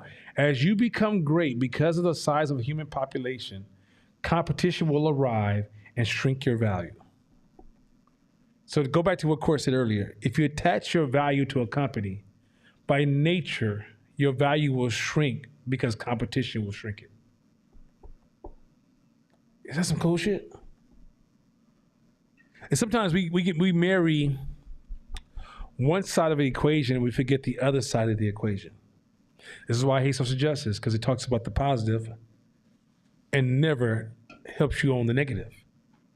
I was talking to a young brother today. I was explaining to him, relationships are so falsely sold. Everybody runs towards the positive aspects of relationships, and no one understands the so-called negative parts of relationships that you have to own equally. Like, yeah, being happy, that's easy to work on. Having good days, that's easy to work on. Great food, great sex, great sleep, that's easy to work on. Okay, some of us are nasty. You understand me? we lost control of somebody right there. Look here. Lights got bright and everything. But anyway, so but the thing is that there are things, for example, I was just saying earlier, when you're in a relationship, when you're single, you build a world the way you want it to work, the way you want it to feel, and do what you want to do, when you want to do it, and fuck the world, right? My neighbor, they had a block party, and a lot of my neighbors are some weird white folks. Just keep it real. They're weird. And he said, you come to the party? I sound too goddamn old to say yes. So I'm saying no. I'm too damn old to be. I'm too damn old to be saying yes. Yeah, I said to the dude, he's like, what? I said, no, I don't like those people. What the fuck I need to go there for? I don't need to tolerate that shit. I'm too old. I'm at age now. Fuck you, right? So a lot of times when you single, you get to do what you want to do, when you want to do it, how you want to do it.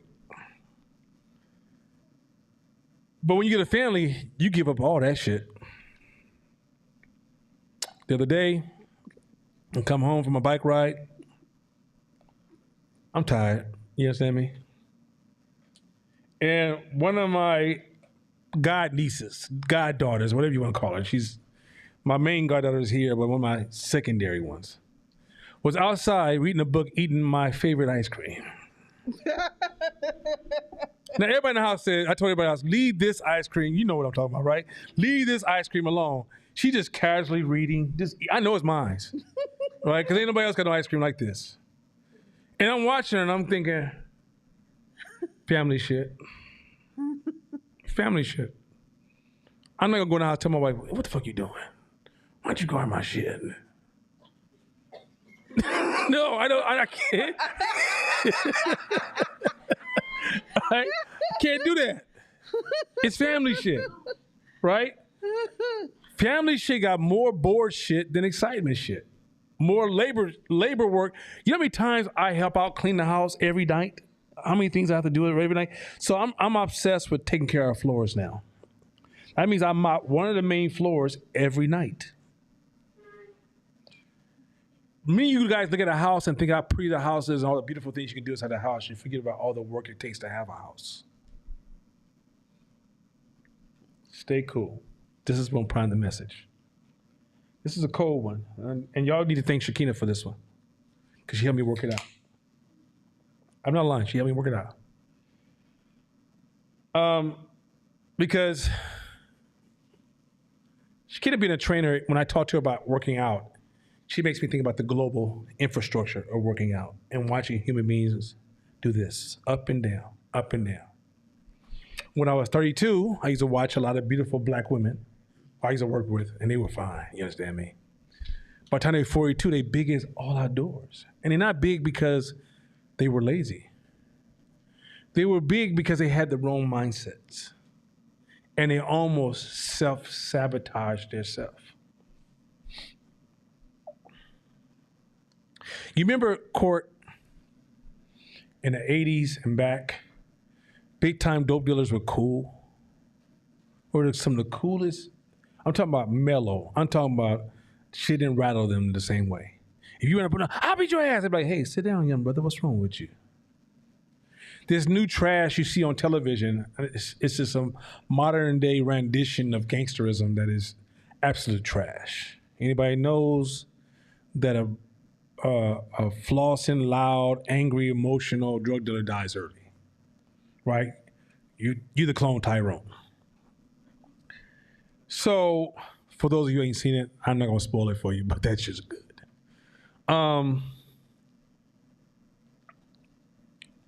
So the first thing I want you to think about is this phrase, stay cool.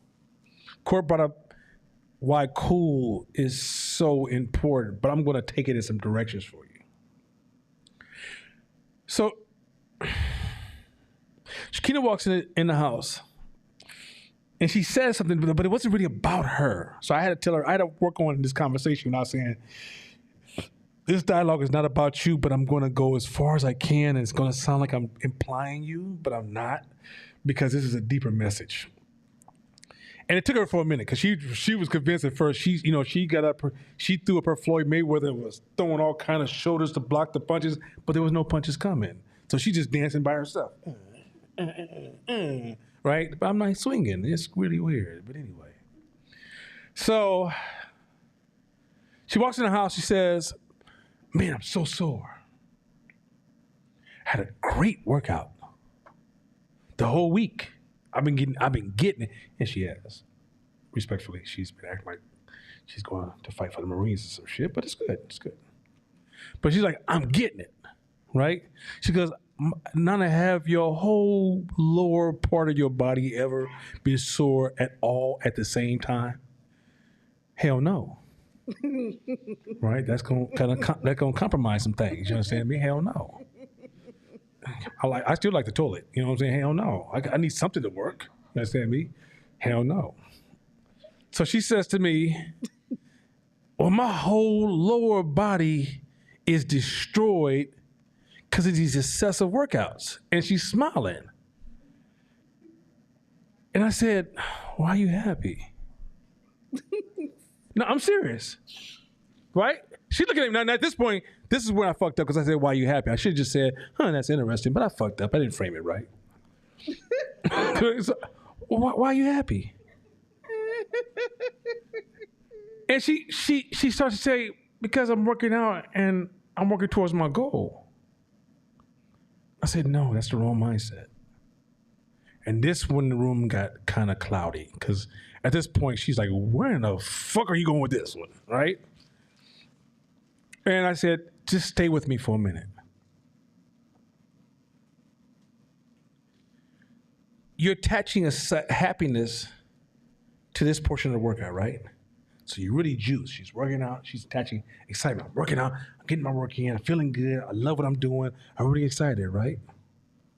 She's not thinking about the opposite. What about when she doesn't work out? How does she feel? Is the pendulum swinging from excitement to shame, from shame to excitement? Now, when the pendulum swings from excitement to shame, guess who's not in control? She's not. So in the middle, where she needs to be is in the middle. Remember I said to you guys, continuity is how you build anything. Can't build anything without continuity. But in our conversation, it is implied it doesn't exist. Right? Here's another thing, too. Shakina, Shabisha, Court, Nana, especially Jasadi, you understand? And maybe even Chris Foster. Tell Chris Foster to stop sharing the lotion. Is that, oh, I'm coming for you. I got the microphone. It's going to be a long night. So the thing is, the reality is that share lotion. Wait till we tell you the story one of these days when I feel like it. Anyway, just like we'll talk about later. Anyway, point is this. None of us know the future of us. Let me say this is really serious. None of us knows the future you. You don't know who, what you will be feeling 1 year from now, 6 months from now. You don't know how dedicated you are to an idea 6 months from now. In the moment, you can become over-invested in your emotions in the moment, thinking this means something even 3 months from now. Sometimes not even tomorrow. So when she's excited in this situation, what does this have to do with continuity? Think about this. Let me help you out. Have you watched how many people lose weight and then gain weight? Because the mission's over. And now they sitting there naked with nothing, not knowing continuity was the goal. And so once they get there, they have a tendency to sink all the way back. Right? I joined your gym, Shakina, because I want to lose some weight. Where's the continuity implied? So you frame this whole process around this idea of wins and losses. Now, when you regain the weight, and so let's say, you feel good, you lost the weight, and then the weight comes back on to the point the t-shirts you brought when you became your smallest are now they look like tights. You understand, Chris Foster? And, oh, it's going to be a long night, Chris. And so, at this point, you're wearing stretch t-shirts, Chris. How do you feel now? Now do you feel so ashamed to the point that it's almost depressing and it feels like you're in a spiral now, almost like a depressed spiral. Because why? You put so much energy in the other side as opposed to just stay cool. The reason you want to stay cool when shit happens is because based on probability progression, I'm going to get into that in 1 second. You're going to have a lot of up days. You're going to have a lot of down days. But at the end of the year, only thing matters is the outcome of the year or the quarter or whatever you're focusing on. So, for example, let's get into that same workout example in business. Now, let's get back to business because some of y'all talk about you better stop fat shaming like Lizzo. I'm not, because we all working on ourselves. You understand? That includes me. You have a great week in business. Things are popping off. You calling everybody, you on social media, you talking business, you got wins. Now business is doing bad. What happens? What happens? Do you hide? Do you start to become, do you get to the point where now you even avoid dealing with anything that can represent a certain size, so you kind of stay close to the things you're comfortable winning and avoid all the possible losses? Because now you're drunk off of all the celebration from your wins. I want you guys to play with this idea of business, meaning that, or you have wins and you overvalue the wins and you start spending money like you're going to win for the rest of the year. Realize that, like they show investments, if you have investment year and you had an 18% year, that 18% was dictated by only 50 of those days of those 350 days. What if that 50 comes first? Do you move the rest of the year like you move with the 50, realize you spent tomorrow's money? Tomorrow's profit was built in those 50 days that needs to be spread out through the year? What if the first 50 days is dead? Do you start to make extreme responses? So this is what you're doing. You're bouncing from one end to the other end. When you're raised in a household, I'm sure you have this connection as a motherfucker. You know when you're raised in a household and your mothers and fathers scream and fuss and raise it and get like they're really happy and they really cuss you out, they really get mad. Oh, y'all got me fun. Sit your ass down. Oh my God, my baby. That's why I love you. We going out tomorrow. Damn, you be fucking up. You lose your coolness. You over-celebrate all your emotions. In business, in 350 days, you're going to have you may have 49 bad days, sometimes 200 and 300 bad days. You may have 50 to 150 good days. At the end of the year, all that averages out to progress or failure. Over-responding to a bad day will cause you to overcompensate, and now you can't manage the good days. Over-responding to a good day will make you poor at responding to a bad day. You're playing the long game in business. It's not a short game. Same thing with your weight. You're playing the long game. If you want to lose weight, you're not losing weight for no fucking goal. You're not getting ready for no fucking summer. You're not getting ready to go back to your class reunion. You're not getting ready to meet somebody new in your life. It's a lifestyle. And what you should work towards is working on baking this new habit into your life that every day when you wake up, this is just what you do, like brushing your fucking teeth. Hopefully you guys don't look at brush your teeth goal focused. Because you got some stinking ass breath, you understand me? Chris Breast don't stink. He chooses really soft gum. Anyway, point is this. And so the reality is that you're playing the continuity game. I don't care about like when people are like, ooh, you're fooling yourself. Entrepreneurs, we got to stay cool. Here's a simple question you can ask yourself as an entrepreneur. When this happened, what's next? Oh my God, Corey, you had a great week this week. Yeah, but what's next? Does that mean you want to have it every week? Probably not. Probably could. But for him to act like today is a stamp on the future tomorrow. Let's say you win an award. You won that award from the past, not for the future. Let me say this again. If you win an award, you won the award for the past, not the future.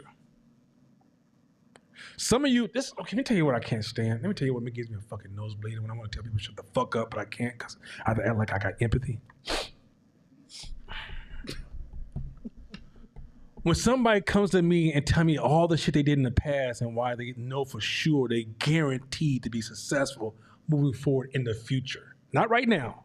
Like if you say, hey, I built houses before so I can work on your house. It's different than I built houses before so I can run this house building company.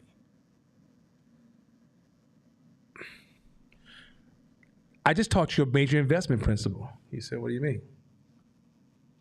If you look at a good company that's performing today, they have a cycle before they die.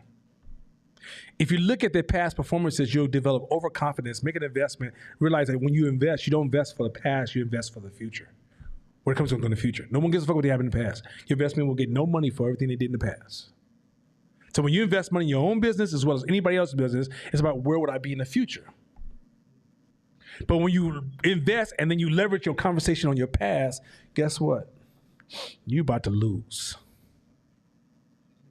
See how this time thing and this invisible progression and probability and movement and how you have to think about life, not in the reactionary thinking is the thinking of servants, slavery, Jim Crow. You guys get where I'm going with this? People who are making decisions on the way the world moves, they have to have a very healthy relationship with the past, present, and especially the future. It's a healthy relation. Doesn't mean you control all three. A healthy relation is that you understand how to equate them in your assessment of how you move. So what does that mean? When shit happens in society and the news hits you with, be cool. If you're a leader, because that's why you're in this class. You're not in this class to, hopefully you're not just want a t-shirt that says I'm an entrepreneur, right? I'm just here so I won't get fined. So, but at the end of the day, you're in this game to be a leader. Leaders, you got to be cool. The one of the ways I know you about to lose everything you have is, a leader is too emotional. Because they're overcompensating too much. I'm happy, I'm overcompensating. I'm mad, I'm overcompensating. I just want to be positive. Yeah, I'm gonna get you. You're weak. What the fuck does that mean? I just want to be happy. What the fuck does that mean? If you think happiness is tied to a moment, as opposed to a continuum, do you have a happy life? In a happy life, you're gonna do some fucked up shit every once in a while. You're gonna have to crawl through the spider webs. Wipe your baby's ass. Now, I want to tell y'all, young men who don't have kids, it's gonna shock you a little bit. You'll get over it, but it's gonna shock you. But you guys are going with this? That sometimes we get these accolades from even white liberals. I'm gonna talk about this, and when I close, I'm gonna go off on white liberals for a second tonight. It's okay? It's okay. I'm gonna go there for a second because it's some cold shit. You're not really a white liberal, but if you was, you'd be depressed tonight. Point is this, and so, but by the way, two of the dopest Jewish and Irish cats you'll ever meet. Anyway. But point, move it. Well, Irish, Italian, a whole bunch of shit going on over here. Yeah, but he's a dope ass cat. And if I don't want to sound social justice-y, but if white folks can learn from here, they'd be bad as fuck. Anyway, point is this. But some of you guys get awards from white folks, and you think, oh, this means something going forward. No, it meant some shit you did. it reflects on nothing moving forward. Some people will sit there and go, oh my God, I'm being recognized by all these people. That means nothing moving forward. During the birth of General Electric, there was major companies that was just running shit based upon the commodity business. They were running shit. Only companies left is General Electric, and they're not even General Electric, they're just General. There's gonna come a day in some of your young people's lifetime where there'll be no more Apple, Microsoft, Facebook. They're gonna be gone. You got to move to this world and realize shit is really random and shit is changing and nothing's guaranteed to stay the same. And that shit is so cold. So what I told her is like, hey, I'm not mad at you celebrating that you soar and you worked out. But be careful, because if you watch people who lose weight, they do this. They go up and down, right? And they get caught in this emotional loop that becomes almost damaging. Because you set these expectations on yourself, you beat yourself up, you push hard, you over push to the point you over push and you burn yourself out, then you're back in other space again. And before you know, over time, you actually gain 50, 75 to 100 pounds. That's real talk. But if you just get in that driver's seat, which is in the middle, and find that comfort zone and just gradually grow and learn to like find that space where you can constantly slowly grow into this different person, and you pushing yourself and you're enjoying the workout, you're enjoying the results, you're enjoying the outcome, it's your lifestyle, you build friends, you have a whole life around there, that is sustainable.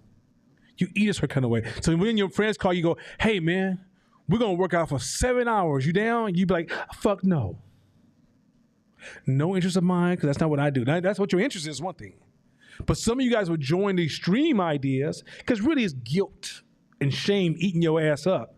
And then you hurt yourself. Or your brain will do this cold thing called, your brain has one goal. It is designed to protect you. So, when you go to the gym and you don't want to walk in, your brain is working really, really hard to convince you not to go in. Because your brain goes, you about to give us pain.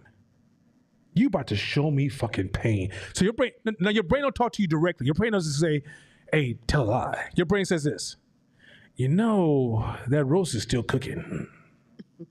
You ain't seen your grandmother in a long time. These shoes may not work out the same. That knee, oh my God, that knee is so bad. Last time you worked out, you almost killed yourself. If you breathe hard, you may die because you got a little bit of asthma in your blood. Matter of fact, you have Indian in your blood, but you get the lazy part of the Indian culture in your blood. You'll say, I promise, your brain's gonna come from different angles and you won't see it coming. And many times you were succumbed to by saying, yeah, you're right. This is stupid. Let me go home. Or some of you might even walk in the gym and get on a treadmill and walk on level number 1 while you watch your phone and walk on and say, Lisa, I win. Shit. Your brain's like, okay, that's cool. Just don't do that too much. Do me more times. You have an agent in your brain that's not tied to your rational thinking. I want to say something to how limited your rationality is. Matter of fact, there's one principle I can teach you real quick. Rationality is bounded. Rationality is bounded, which means it's only as strong as the environment exists in. Which means if you're the only rational person amongst a whole bunch of unrational people who are not rational, then you're wasting your fucking time.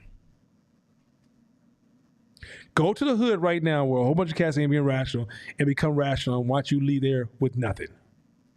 Not even the cars and keys you came there with. You have to. Rationality also is bounded because no one owns rationality. This is why I hate motherfuckers like there's this white dude who talks about racism and right wing shit and how he hates the woke, but he uses rationality to jam people who are bounded by different forms of rationality. Ben Shapiro. Not some white dude with a beard. I forgot his name. I don't know. But anyway, but the thing is that rationality is bounded, so it's not limitless. It's not general. Everybody doesn't apply to. It's no central idea of rationality. As long as you're in this central area, everything doesn't make sense, right? So, always remember, rationality is bounded. It's not all things, all people. Sometimes you can use rationality and it's actually being weaponized to abuse people with it. because your rationality applies to your situation, and if you don't understand their situation, your rationality is irrelevant to their situation. So that's a side note. You have to think about that, because when you get into business and understanding people, and you try to understand, kind of get a general knowledge of how people work, your rationality is not a copy and paste to other people. So, going back to the point, stay cool. Learn to stay cool. If you're at the office and your main printer blows the fuck up, stay cool.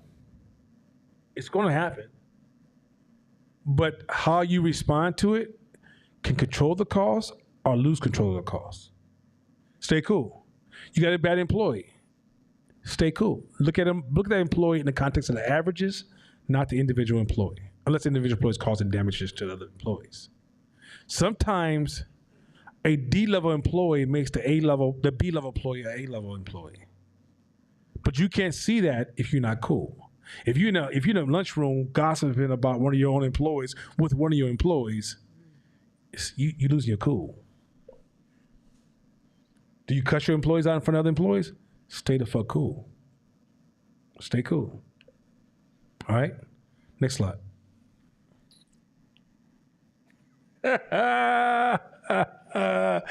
So Court got this shit started, but I want to jump in and get some myself.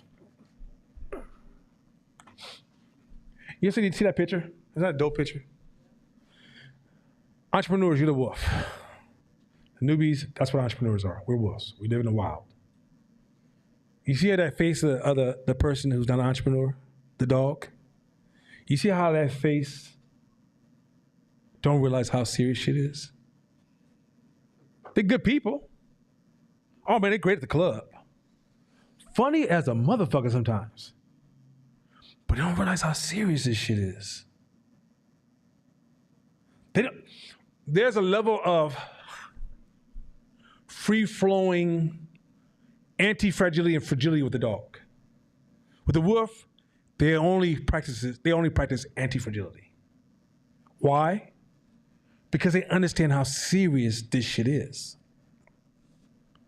The dog has this natural space of assumptions. I'm gonna wake up in the morning, wag my tail, food will be there sooner or later, get my water, go over there, use the restroom for a little while, take me a little nap, get up there, chase some balls, pause. Had to clear that one. Had to cut that one off at the cage real fast as I could. Can't get me fast, I get myself. Pause. And the wolf is like, no, when they wake up in the morning, there's a mission. There's this rule that says, you know the difference between a high performer and a low performer? Standards. High performers have different standards than everybody else. They read more than everybody else, or whatever. They practice more than everybody else. A young brother called me this week, and I told him, I said, hey, you know what? You're not smart. He's a smart person. I said, you're not smart. Now the brother listened to me and said, wait, what? Because that's a bro. Think about it. So you call somebody I'm like, you're not smart. I want to say, who the fuck you think you are, right? I said, no, you're only as good as your practice. Once you start practicing, you just like everybody else. You are just a practice. If you want to call yourself smart, it's a practice. If you call yourself smart and you don't practice, you're not smart. Stop acting like you got smart genes. Them motherfuckers ain't been activated since day one. They need to be fed. Your smart genes are starving. They're like Gandhi over this motherfucker. So let's go back to and here's, I think, what me and Court were circling around is, we don't think you understand how you have to be serious as fuck to be an entrepreneur. Some of y'all are trying to measure your seriousness based upon the herd. And that's okay. It's a flaw, but it's okay. Because it's very human of you. So this entrepreneurship shit is not natural. Natural is doing what the herd do and die. That's what natural is, right? But entrepreneurship is, a lot of times you think you're serious because at the end of the day, You announced it. You showed up, you did it. But seriousness is a whole different group of standards. Let me give you something. In my own family, I use my wife. So my wife is, I don't know if you guys know anything about Chicago stepping, but she became a very good dancer. Extremely good dancer. Chicago stepping require you to practice like 3 to 4 times a day. 3 to 4 times a week. And fly to Chicago maybe 5 to 10 times a year. Now, if you have a job, you understand that's your vacation time. And that's 5 hours both ways. And then when you get to Chicago, you would party. You would only sleep in 3 days. You probably sleep total 8 hours in 3 days. Because you dancing. You go to the club at night, and the clubs will start around 6, 7. It will end at 4 o'clock in the morning. You take your nap, get up, and at 10, 11, you practicing with a veteran who's been doing it 20-some years or more. She was serious. Did you ask her would she be serious? She wouldn't think about it serious. This is what I love. She was serious. My wife started a business maybe 7, 8 years later. And she worked on it when she could, in between some stuff, and she did some other stuff. She was at some parties, some clubs, some events, some fairs, and she worked on business here and there. And then once in a while, she spent some of her money that she got from her high-paying job, and she spent it on that. She invested in it, did not work in it. And then she tried. She even flew out a couple times, but then when she got back, she was kind of like when she ran across a problem, instead of her like seriously staying with it until she figured it out. It's another problem. I don't know what to do with this. She just wasn't serious. When you're serious, do you know that entrepreneurs, the word hard doesn't make us run away? Pause. Once again, for those of you who are at home. But actual, when you, as an entrepreneur, we don't get uncomfortable with the word difficult. Because we're so serious, it's part of the puzzles that we play. When you're serious, you cannot, it's hard. Okay. There's this thing of healthy and unhealthy, what they call it. There's called grandiose toxic beliefs. They could be toxic or non-toxic. What is a grandiose toxic belief? A grandiose toxic belief is when you say something like, I want to be a millionaire. That could be healthy, it could be unhealthy. I want to be a doctor as a kid. It could be healthy or unhealthy. But here's the thing that's amazing about that process, even though it can be very unhealthy, because then you make a lot of decisions because that's the only goal you have. You kind of start betraying things to kind of keep that one goal. It can destroy you as a person. But here's the most amazing part about it, that entrepreneurs use a little bit of that. It shapes your attention. Time, attention, money. That means that when you walk down the street, anything that looks like what you want to be, you see it. You smell it. You want to be next to it. You want to hang out with it all day long. If there's a club that has got the type of people you like going this way, and the thing that you have this obsession with, and this thing that you're serious about is over here, you'd be like, I can't believe I'm over here. And you maybe look at the window like, God damn, they bad as hell. But wait, what y'all talking about over here? I seen mothers and fathers, I don't know if you're having this problem, brother, but I'm having this problem with a lot of black men. They ain't serious about parenting. They're not serious. I get brothers calling me in my parenting hours. Hey, you want to hang out? Hey, man, I got a child, man. What the fuck wrong with you? They got 2 or 3 kids when they ask me. Cats who join motorcycle clubs and got kids, I don't understand. Motorcycle clubs want you to show up on a weekend and do voluntary shit.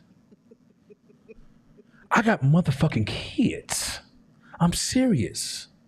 But here's the weird shit. Now, it's okay if you know you're not serious and then you accept you're not serious and you deal with the consequences of not being serious and you say, fuck it, I just wasn't serious, right? But when your child is fucked up later on, you go, I don't understand what happened. I don't get it why my child all fucked up. Were you serious about this? Because when you're serious, there's so many decision points that are so uncomfortable. They fucking hurt. And you say, I don't want to do this, but I'm serious about this, so I got to go do it. It's entrepreneur shit. Some of y'all in relationships right now with somebody, you ain't serious. You ain't serious. They fine.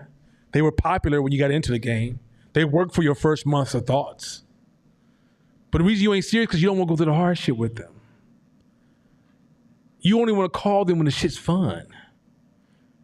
When they say, hey, I'm working on a garden tomorrow. We're going to be in the garden for the next 3 weeks digging up the grass. You'd be like, oh, no, I got to go to a girlfriend baby shower. And I got to, oh, my God. And I already booked this nail appointment. And then, Beyonce coming to town sooner or later. So I got to be.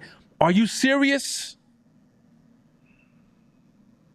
I heard somebody told me somebody's child was winning a famous award. A famous award. The parents said, we can't be there because we already bought the tickets. Are you serious? We shouldn't be shocked because the shit happens so fucking much. Black folks, I care about the black community. When's the last time you talked to black children, black kids, black schools, did anything about community? Are you serious? What are you fucking serious about? Some of y'all walking around, you ain't serious about shit. I was talking, I think I'm one of the kids, and I was saying, kids be like children. When they want to play adults, they want to drink and smoke. Nobody wants to play adults and play the fucking rent. I just think, Mama, I'm an adult now, so guess what? I got money for you. Here's my $7, and I want you to understand I will be showing up every month for the $7 because I'm taking this shit serious. Now, you want to go smoke some weed or drink and talk like you're a fucking adult and have none of the serious responsibilities. Well, here's the most unfortunate part. You grown up and you still act like a fucking kid because you ain't serious. Like, stop blaming the outside world, your wives and husbands, your kids, your parents, if you ain't serious. Because see, this serious thing is it's like a bulldozer. It starts to fix shit really fast. But when you ain't serious, trees continue to grow taller and taller to the point you're sitting on the sideline always talking about how big the redwood trees are when them motherfuckers usually be twigs. But you just haven't been serious and you've been neglecting your whole fucking life. Most of your problems is just one step away from being serious. If you want to run your business, get fucking serious. Stop acting. This is not a game. Stop playing this game like some of y'all act like life should be trailers. You just want exciting things happening all the fucking time. Being bored is an act of seriousness. When you serious about shit, you can sit in a room and do some shit that other people call boring, but it's exciting to you because you're serious. When you ain't serious, I'll read this book some other day. It's just boring. I gotta do some other shit. When you're serious, you'll fight through that boredom. When you're serious, you also you start to have this different conversation with self when you're serious. You're saying, I hate reading. Shabish, I just don't like reading. I gotta figure this out. And you'll spend the next 3 to 6 months asking me, hey, you have a problem reading? You have a problem reading? Reading articles on reading. Because you know what? You're serious because you realize I want to read more. So I'm serious. Let's go. That's for real. But when you ain't serious, you know what you do? I ain't never been a good reader. That's why I don't read like that. Are you serious? Life gets, okay, look.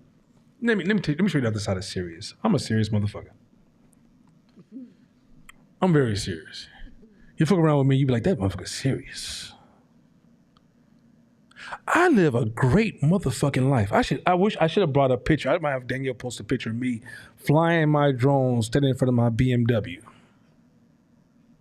I want to show a picture of me riding my Harley, which is lavish, with great sounding music. I might let the sound system sound off so you can see what bass really sound like on a motorcycle. I want you to see how it feels when I take a vacation and I'm not thinking about budgets. I got attitude when you disrespect my money, but I don't give a fuck. I got money like that. I want you to see how, if I want to buy something, it's just a debate, do I need it or not? I mean, look, this is what happens the first year you get money. You got too much shit in the house. And you realize this is some stupid shit. So you start realizing you better sit down and make some better decisions on what the fuck you spend your money on. I hate jewelry. I think jewelry is just, I don't need to signal to other motherfuckers I'm doing shit. I just want to show up in the community and do some shit. I want my brand to be greater than the jewelry I wear. Right? By the way, this is the first time court hearing this.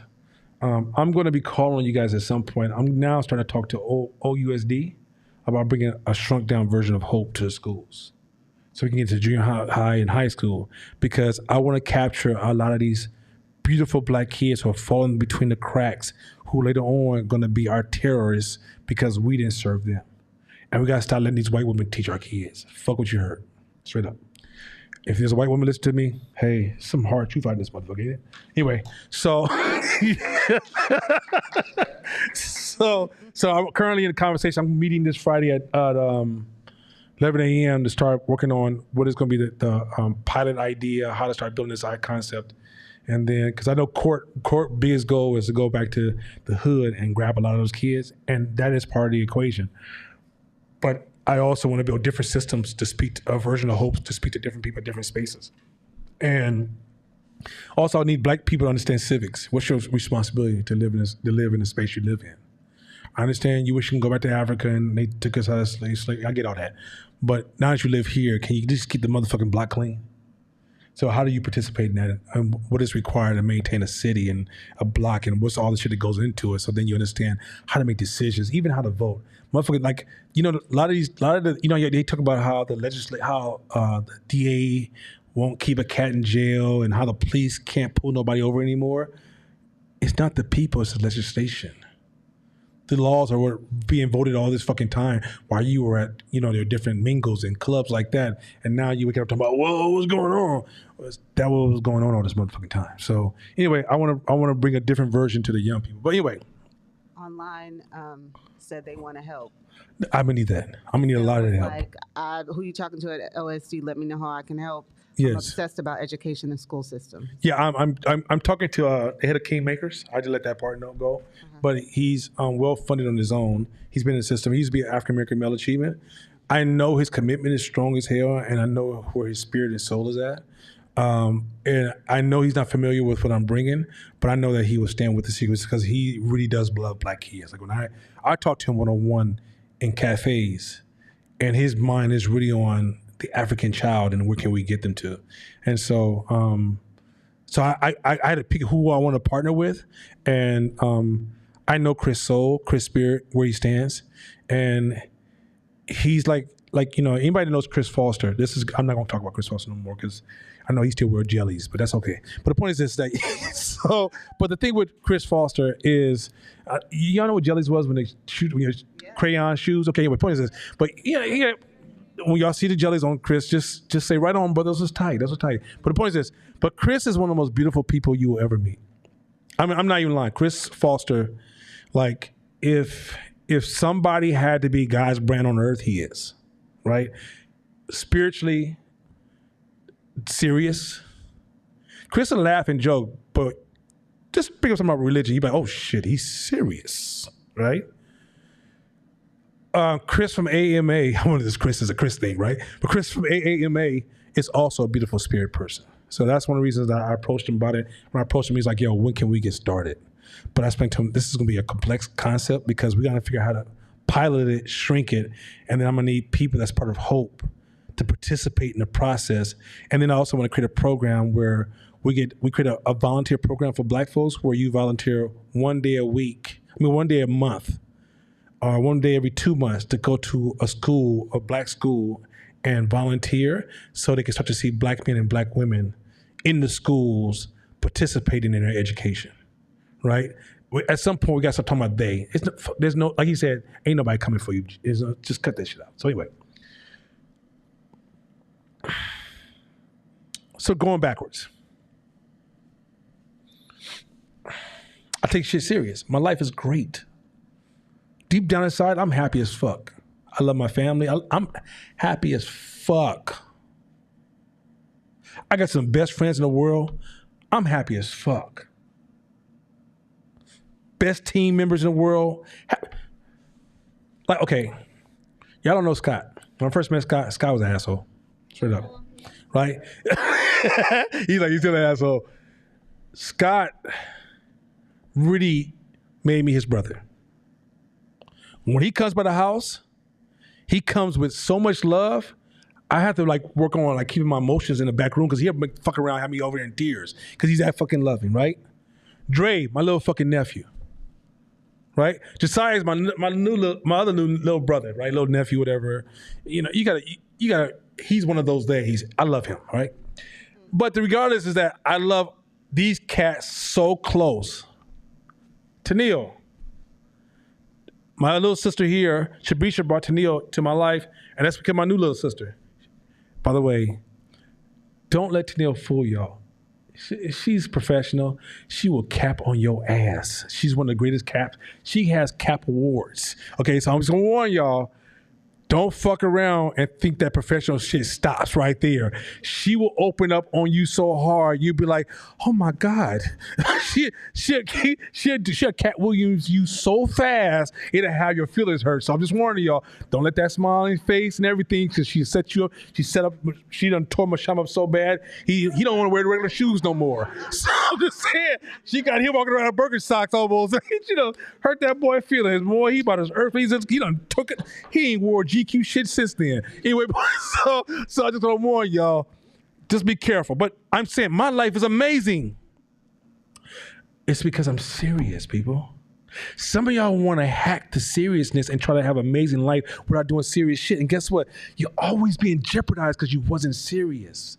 And you also, for those of us who feel like, I want to be so empowered, I want you to see me. Nobody don't see your unserious ass. You're not serious. Nobody see you. You know who we see in this life? Serious people. Serious people pop off the page. When somebody needs somebody to take on a responsibility of trust, and trust is where the money's at, where do they go? To the serious people. You could be my niece, and you could be baking cakes hella good. The cakes can be, except, by the way, Kaja's baking the cake. I don't give a shit. This conversation does not apply to her. I will protect her positions and rights. That cake is so goddamn good. That's a commodity that we gonna just respect, okay? So hats off to Kaja. But anyway, I gotta do my commercials because goddamn that cake, September 28th, I promise you. Hey, I'm telling you, y'all won't come up here and just have me just like mumbling the whole fucking time. No, let me get my cake. I'm gonna get fucking with y'all on this. I hope your life get fucking better now. I'm really fucked up. I ain't get no cake. But but I'm serious, okay? I just want to be very clear. I'm very serious about this. Listen, but we're talking about practice. Not a game. We talking.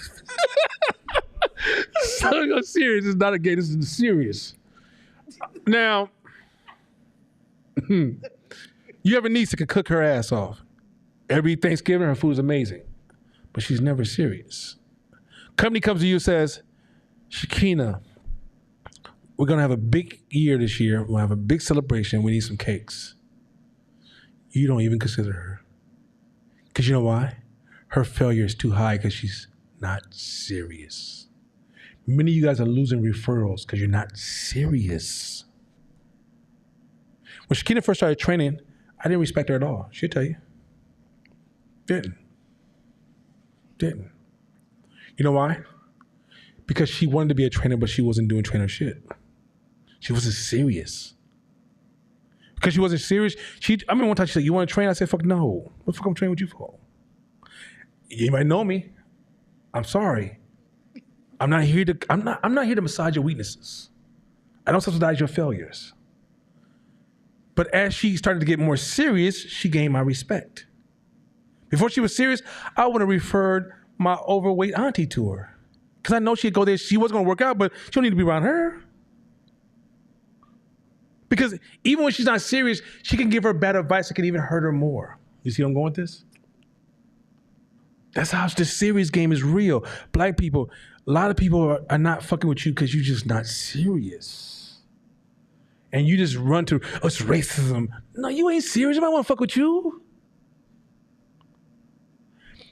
If my money, okay, the bigger the money, the more people's reputation is tied to it. And when you're not serious, do you understand how many relationships and how many things you could destroy from you not being serious? So you being serious, if you can translate your seriousness to other people call me all the time. They go, hey, Nana, I want to call you because I know your standards. And this is why I want to pay $1 million to get this project done. Not because, oh man, your art, I saw your art the other week. It was just beautiful art. Oh, these are some great pictures. People want to know that you're going to go through this project, do what you say, knock it out, and in the end, you'll deliver a great product. Last week I told Tennille, I said, Tennille, do me a favor.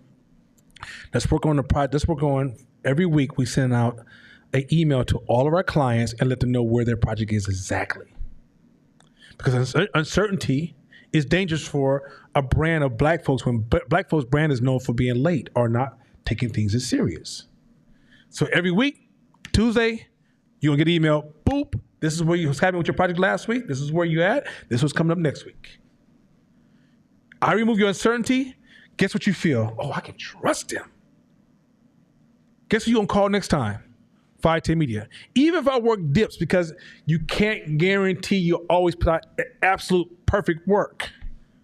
But I know you'll always deliver me a serious product. And serious will whoop most of your competition. This entrepreneurship is going to get hard. This is my last point. It's going to get difficult. This is why I hate the social justice and motivational speech shit. Because they sell you this idea it's going to be a fun ride. And you're going to just whisk away in this brand, and you're going to be doing this entrepreneur stuff and making decisions and leading people to their successes and money. And the first week, you're going to get that hit in the jaw. I'm talking about Mike Tyson spin you around a circle when IRS, your bank account hits zero, and you start seeing the cost of doing business. And some of y'all will be like, this is hard, I don't know, and this is not fair. The white man has really set this shit up so fucked up, and oh my God. But if you're serious, all right, that's what we got. Okay, I'm working my way around this. Let's go. You hit me one time, but you can't hit me again the same way.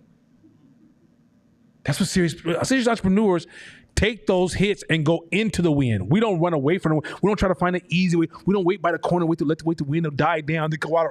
No, we serious. We were like, okay, contract in front of me. Client wants me to go into the Coliseum, want to rebrand the Coliseum for this big $500,000 project. Go in there, light it up. No one gives a fuck about this product when you're at a concert. The product they have, it's healthcare. No one gives a fuck. I'm at a concert. I'm here to see Beyonce. You seen a picture of Beyonce earlier? Go back to the flash that picture of Beyonce earlier. Go back a couple of slides. Where's that? Oh, there you go, right there. Healthcare.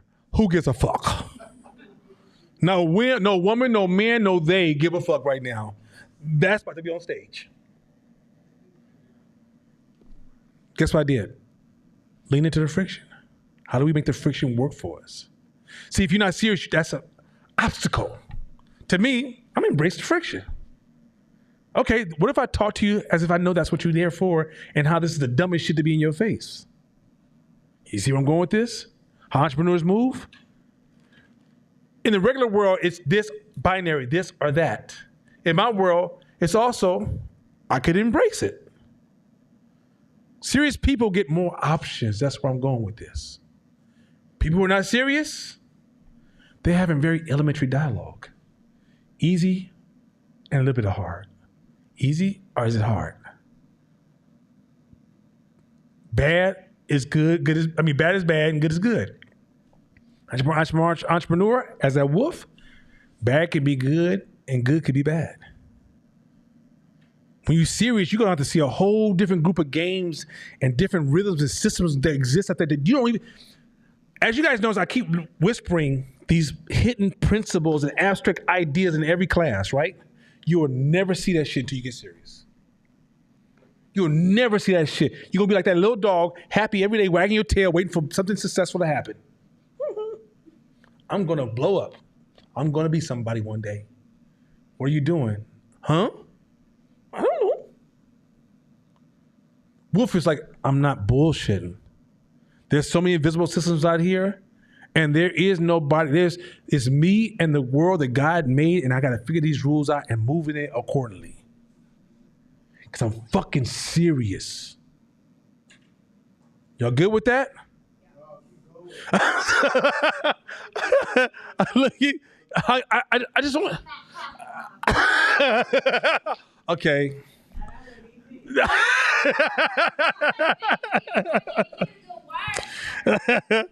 Nah, but y'all dig where I'm coming from on this serious shit. How, like, some of y'all are smart, but not because you're serious, because you're looking for status. You're only reading books to be at the club to say I know more than you, or to be in a one-on-one conversation and be the leader in that circle because you fear being the follower. But you ain't serious.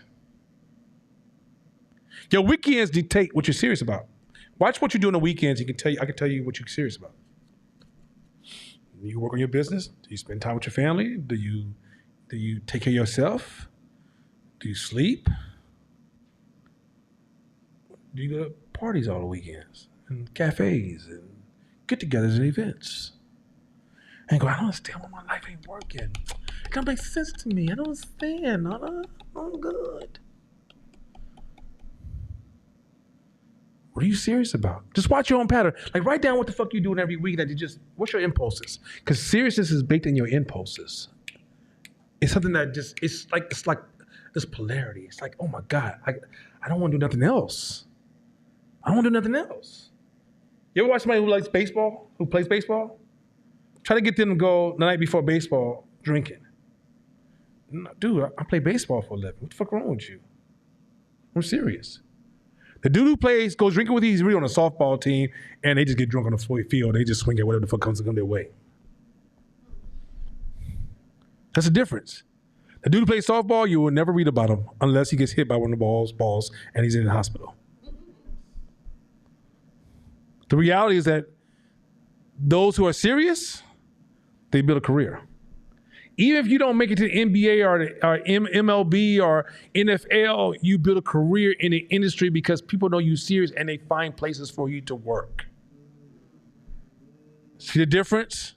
Seriousness is a reward. What are you fucking serious about? I said that if you play let's say you play in the AAU, or you playing in some minor league, or are you playing baseball in college or high school, or say you're playing football in Pop Warner or whatever, people who are serious, even though you may not make it to the NFL, MLB, Major League Baseball, or NBA, you still end up having a career in the industry because people find a place for you. I think it was Draymond Green said that more than 65% of basketball players are ignorant about the game. And it's going to reflect in their career. Draymond Green is not the most basketball shooting, but he's so fucking smart. He's serious. LeBron James. This is why I respect LeBron James. I'm not calling, he's definitely not better than Jordan in my mind. You can say it 1,000 different ways. I will let you exhaust yourself and not go home and realize you was just talking to yourself because I didn't give a shit. But LeBron James, they say if you go to his house on any given night, all he's doing is watching different games and studying the game. That's why he's one of the greatest of all times. He ain't running this. Okay, so when you're serious, when you're serious, your life needs to have a structure that supports the seriousness that you're in. That means your seriousness will be disruptive to everybody else. There's times I'm at home and I tell my family, close all my doors, I'm out. Serious time. There's times when everybody's going this way, I gotta go this way because I'm serious. And I don't feel like I'm missing a motherfucking beat. My life is great. Did I think my life was great? That shit is good. I'm a happy motherfucker. A lot of scrapes, a lot of cuts, a lot of war wounds. And happy as a motherfucker. Mentally, I'm pretty fucking healthy. I must be taking all kind of brain vitamins called serious vitamins. I'm trying to explain to you guys that you have to design serious. You can't get serious, but keep the same life you had when you wasn't serious. Everything changes. You know why I bought that BMW? I didn't buy a BMW because I gave a fuck about BMW. Actually, the next car I'm looking at, have you seen those new Jeep Grand Cherokee? I drove a Jeep Grand Cherokee the other day. The Jeep Grand. I drove that motherfucker. I said, hey, this shit makes sense, right? And it rides so and smooth. It's like buff and smooth at the same time. You know, that's the kind of shit I get down. Anyway, so you know why I brought the BMW? Because I do a lot of talking and listening to audiobooks when I'm driving. I'm in meetings, and I need a double pane, absolute silent interior to manage the life I live. I had a Volvo XC90, and that shit, I can hear shit too much. I'm in conversation. You know I'm driving. Where you on your way to? It's like I'm always on my way to Las Vegas. What the fuck you going? Right? That car just told everybody I was in the car. I'm in a BMW. You're like, oh, you at the house? What are you doing? You in the library? Right? My car represents the way I move. I didn't buy a car because I don't give a shit. If you give me a Hyundai that gives me what I need, I'm happy because I'm serious. Everything in my office, I even keep changing my office because it's like it needs to make a certain flow of energy because also seriousness is a rhythm. It's a lifestyle. It's the way you move. If you find yourself serious, is also saying fucking no. Seriousness is saying no. Do you not tell motherfuckers no for shit that has nothing to do with you? When you're serious, you got to tell a lot of people no. Hey, you come to my baby shower? No. I seen you some money, man. Just leave me the fuck alone. Hey, man, you want to come to this party over here? No. I can't be at this party. Man. I got some studying to do. Got a family. Got to spend some time with my family, too. So I'm serious about my family. Serious motherfucker. That's my granddaughter over there. Ask her how serious I am about her. Ask her mama how much I ask about her. She'd be like, God damn, are you trying to replace daddy? No, that's my goddaughter. I'm serious about her. She's under my protection. Meaning that when she's on the block, I need to send a message to every man that comes into space. I will kill you for her. I'm serious. Serious as a motherfucker. If you don't set boundaries in your life, you can't be serious, even if you want to be serious. That means you have to tell a lot of people no, push things a certain kind of way, shape your world so you can be serious. Serious is not organic. Serious is not organic. Serious cannot be found in Whole Foods. Serious is not USDA approved. Seriousness is hardcore artificial no. No. No. Hail to the no. And you know what the fuck it is. No. But when you start saying yes every time I ask you a favor, yes to help this person out, yes to go over here and work on this, yes to come to the party, yes because your girlfriend's having another emotional breakdown, yes because your partner just needs somebody to talk to, yes because they're going to be playing basketball next weekend, yes because we're going to get some drinks, yes because we're going to the cigar bar, yes because we're going to be in Napa, yes. Guess what? You're not serious.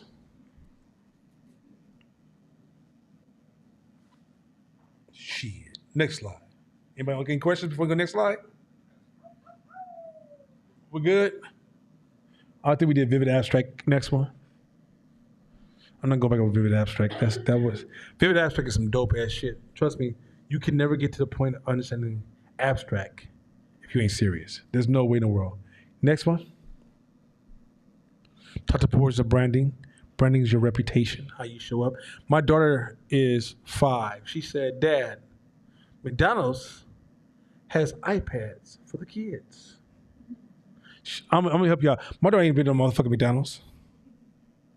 She ain't never been to McDonald's. Motherfucker. My daughter don't watch regular every day. She don't know what regular TV looks like. When you have to sit there and watch a whole show, then a commercial, then a show.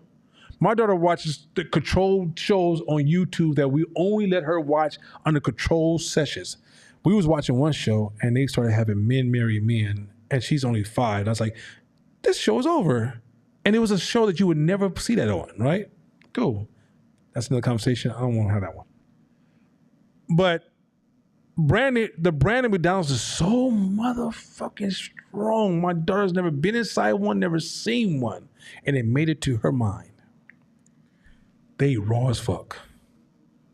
McDonald's is raw as fuck. Do you understand how businesses die and how McDonald's is reinventing? McDonald's is not the same McDonald's you had when you were a kid. They've already reinvented this stuff every fucking month, week, day, year. Because guess what? They realize if they stay the same, you're gonna die.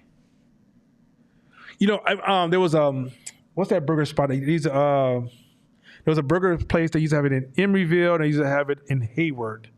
And used to have burger fries. They used to have ostrich burger. Fuddrucker. Fuddrucker caught momentum and stayed the fuck the same. They thought, oh, we just do this all the time and people keep coming back. No, the fuck they won't. Because each generation, if you just watch the generation behind you, they already like shit you don't like. And McDonald's is like, oh, don't worry about that. We got this on lock. My daughter, 5 years of age, she hasn't even eaten beef before.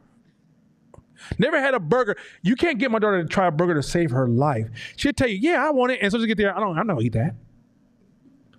I eat the French fries. Yeah. And she take a shake. But you try to give her some goddamn burger, she's looking at you like, I'm not ready for that yet. I need time. She'll tell me that, right? So, but she knows about McDonald's. Is that powerful? That's how powerful brand. So think about your business being in people's brain so early before they even need your product. Hey, I'm going to Tokyo in September, and there's a business there. They make sake. Mm-hmm. They've been around for 430 years. Jesus Christ. 16th generation of the family has been making sake. I want to go there just to be like, how the fuck have you been here for take 430 years? Bro, take pictures and do crazy. As much insight as you can and bring that back to the class. Yeah, I want to hear about that. That's wild. Amazing.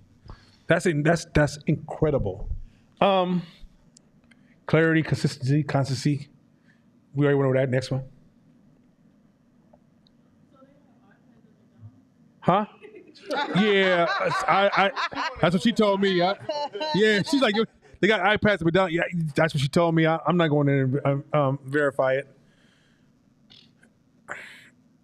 As you're serious and you have integrity, the shit goes side by side. Let me say this real quick. Here's another insight. Write this one down. If you see a problem happening in society, if somebody gives you a single cause, be aware. If somebody gives you a single causation for whatever's happening in society, be aware. Every complex problem has multiple causations. Meaning, also when you learn concepts in class, never isolate one idea as if it works by itself. It works in conjunction with other complex ideas, and that complex web creates the success of multiple ideas. Integrity by itself will get you bitched up. Integrity with wisdom will make you powerful.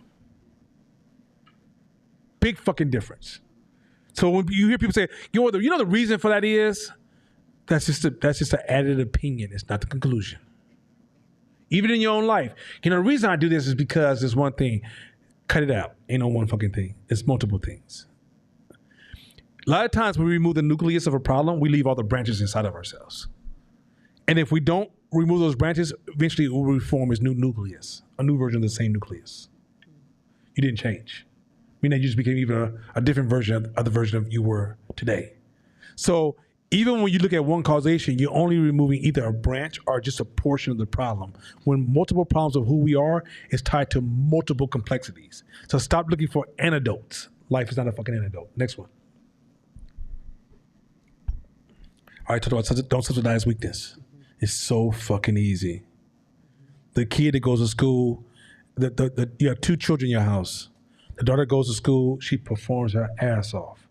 Boy goes to jail. Guess who gets all the money? The boy going to jail. Even in your conversation, stop subsidizing weakness. You should speak on everything, but sometimes just don't say shit. Next one. Shabisha, let's get down. I'm gonna get a couple slides in here tonight.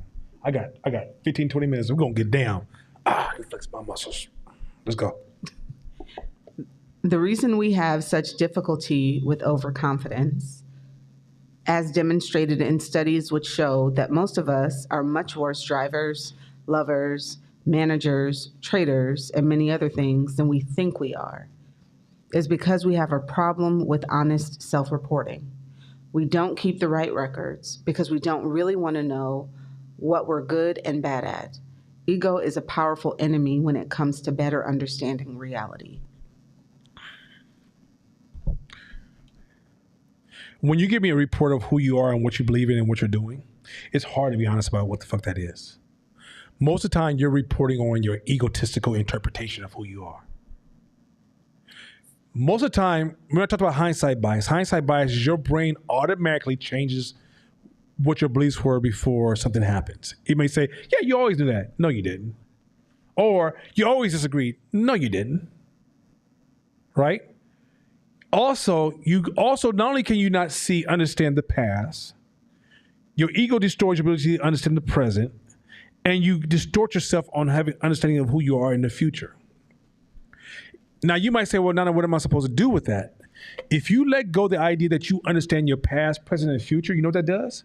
It allows you to build systems to protect you from yourself. This is again, once you understand you don't understand your past, present, and future, you have the power now to build systems to help you protect you from yourself. Many of us are jeopardized because we have too much confidence in our future self. I mean that, I'm gonna be in business forever. I'm gonna do good. I'm gonna blow this motherfucker. I'm gonna. You don't stop. There should be always, you're obsessed with getting somewhere, but you know it ain't guaranteed. There's so many different variables that, look, you can have a beautiful plan, get hit by the car the next morning. You right, no will? Because you just thought you were going to be around for long? Because you thought you were going to make it? You see where I'm going with this? Just be careful thinking you understand the past you, the present you, and the future you. They're all distorted. Your ego is literally changing the story every fucking day to make you feel good about yourself. This is why you need people around you. Shakita hates me. She'll tell me some story about, I used to be this. I'll be like, no, you wasn't. She's like, this motherfucker will never. She's like, oh my God, I can't have a nice. Because if you say that to yourself, read that last sentence. Read the whole. We don't keep the right records because we don't really want to know what we're good and bad at. Ego is a powerful enemy when it comes to the better understanding of reality. So watch this. This is deeper than you guys realize. The past is distorted, the present is distorted, and the future is distorted. And you won't accept that story. Because you won't accept that story, as intelligent as you are, you live on the flatbed of make-believe version of yourself. Meaning that when you're confronted with reality, you always underperform because that's not in your DNA. You know what's in DNA? Your make-believe stories. This is why the more you engage reality, the more, which is kind of painful sometimes. Hopefully it doesn't happen because you crash. But once you engage reality, a lot of times you're faced with fear, and the reason you have so much fear, because you haven't built the tools on how to live in reality. We're easy for us to live in make-believe world, but it's hard for us to live in reality because we never learned the tools of reality. And the tools of reality, one of the rules of reality is that you are not in absolute control of yourself at all times. You're not. It's not possible. Why? Because you're an animal that has animal instinct. I'm gonna keep it really simple. I can get this way more complexity, but let's make one simple one. You're an animal of animal instinct, right? So your body will, fight or flight, right? Fight or flight. If something happens right now, like say somebody ran here and you saw him with a gun and there's a big door here, your body's gonna take off before you even process what the fuck you just saw. Because your body says, I got to protect you. You didn't make an intellectual decision. I better run because, oh my God, that might be a real gun. And I think he's loaded with at least 400 shots. And I'll possibly get shot because he's probably highly accurate. And he's probably hella intelligent with mental health problems. No. Oh, shit. Your body goes, and you say, oh, shit, the body's already taking off. The body's already making its moves. Like, it's time to save you because you don't have time to process this. And this shit is moving too fast. The brain takes in 16 megabytes of data per second. But you only can process 1.4 bytes per second. The brain is processing so much shit around you so fast and so quick. You're not in control, G. You're not in control. You can control to a certain degree, and this is how you gain control. You see where you don't have control. For example, let's say you're in a situation where you go to Vegas. Make it simple. You go to Vegas. You know you don't have control around those crap tables. So guess what you do? You go down there with $100 and you leave every fucking thing with your family and friends. So even when you come to rationalize, I don't know what you're fucking talking about. But you know goddamn well, you know you don't have control. The fool who walks into Vegas and think they have control and they got their ATM cards in their pocket are going to be crying that evening. Know where you don't have control. Don't assume you understand. Stop arguing like, I know me. If you did, then goddamn it, you'll be in a different world. Cut it out. You don't know yourself like that. Build tools for the part of you you don't control. And there's so many parts of yourself you don't control. Have you ever been angry before? When you're hungry and you're going off for somebody and then somebody gives you some food, you realize, that was some stupid shit I was saying. Oh my God. You weren't in control. You took control of the motion that was set for you to have. The motion, the affective realism was happening to you, and you responded to affective realism, which was your body talking to you by it responding to the trauma it's under, and it sent a message to your brain. And then you thought because you chose the words to call this person a motherfucker, who the fuck you think you are? Why can't you just clean the fucking kitchen when I asked you to?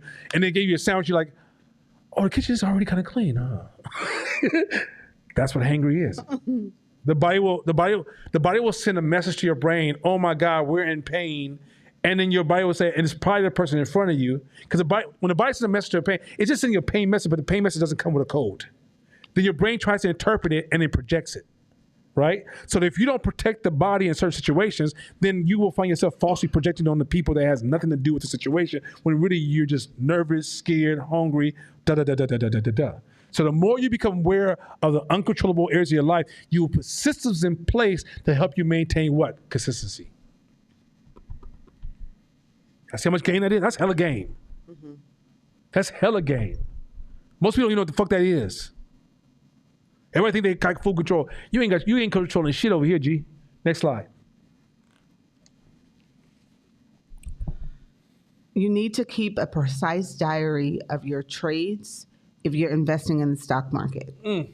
If you're in a leadership position, you need to observe and chronicle the results of your decisions and evaluate them based on what you were trying to achieve. Mm-hmm. You need to be honest about your failures in order to reflect and learn from them. That's what it takes. This is so big, you guys have no idea how big this is, because you ain't there. If you ain't there yet, you won't understand how big this is. Your ego is so powerful, it's twisting the story of every outcome. It's going to take the outcome over the process. Hear me out. This is so important. At home, please hear me out. This shit's going to save you so much money. It's going to allow you to become so much better. It's going to improve your strategy game like by miles. Your brain's going to have an outcome and it's going to falsely tell you, yeah, you knew what you was doing. It could be totally luck. It could be totally accident. It could be a whole bunch of factors that you don't control, but your brain is not going to consider all them complexities. It's going to be like, yo, you're really good at what you're doing. And every time you tell yourself that, you become dumber. Every time you lie to yourself about your weaknesses because your ego tells you don't let nobody see your weaknesses, you become dumber. The faster you can say, yeah, I do this, but I'm actually not that good at that. Now let your brain know what the problem is and how to quickly solve it and move fucking forward. And this is the beginning of wisdom. This is why a lot of young people will never grow their intelligence, because they're too busy trying to protect their image to other people. It's this concept called knowingness. Knowingness. Beautiful concept. It was produced by this behavior scientist. Knowingness is, oh, I know. Hey, man, you hear about, yeah, I know about that. Anyway, knowing goddamn well you don't know what I'm talking about. Right? It's knowingness is this idea that you don't want to deal with the shame of not knowing or the embarrassment of not knowing. So you're going to quick, matter of fact, has this ever happened to you, Court? You're telling somebody an idea and they're interjecting every once in a while with key words around the idea as if they know what the fuck you're talking about. And they're really not doing it because they're really like, oh yeah, I'm really studying the same thing and I'm dealing with the same thing. They're really trying, they may have read it in a book even. They might even give you the title of the book, said the book that said, I was on this one dude about some concept. He's like, yeah, that's like the 80-20 concept. No, the fuck it wasn't. 80-20 was part of the concept, but it's not the fucking thing I was talking about, right? But he kept trying to interject with his idea and he's trying to like go speed talk with me. So if you're on the outside, you're like, them are some smart motherfuckers. Watch that person life.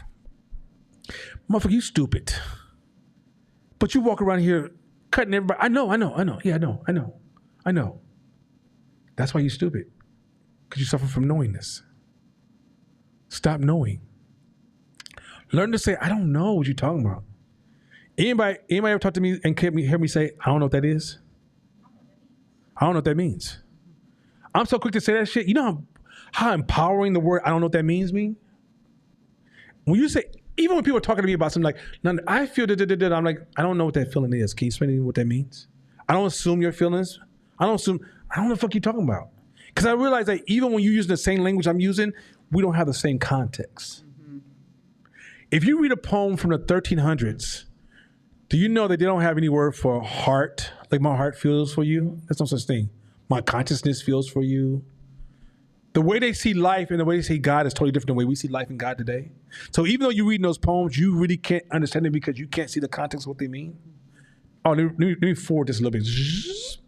Do you know when you talk to people of other cultures, even though we use the same English language, we don't understand what the fuck they're saying because we don't have the context. We only hear the content, and without context, you know what happens when cultures have languages and they feel like the words don't represent the context? They create this thing called slang. Slang is giving your cultural meaning to the context, adding context to the content that you have. So when white people come into the black community and ask the black community about a problem and a black person tells them their answer, they think because they heard the answer, they understand what the fuck we meant. They don't because they don't have context.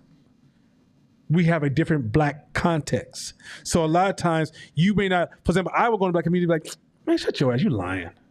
Mm-hmm. Or your sister that's deep, but you're really blaming people because you're going through some shit. I understand it. Or, how long has it been since you had drugs since? Gotcha. You ain't been with nobody? Who's the last person you dated? You dated that dude over there? Oh, give me the microphone. Context. You won't see that. You remember back in the days when in the 80s when brothers used to go date white women and we knew he wasn't shit, but we knew they didn't know his context? And he destroyed their world by the time they realized his context because they couldn't see him coming, but we saw him coming to a point that when he just walked down the street, people started locking their screens. Lock your screen, girl, lock your screen. Here come Tyrone, he ain't shit. And white women see him like, oh, he's so different and eccentric and he has just a different way of seeing. He just feels so unique. And he walk around in them same ass jeans and earthly ass shoes. You know, I love his love and I see you and everything's just great. But don't realize Tyrone ain't paid nobody back ever. Ever. White people don't even know that. Oh, stop.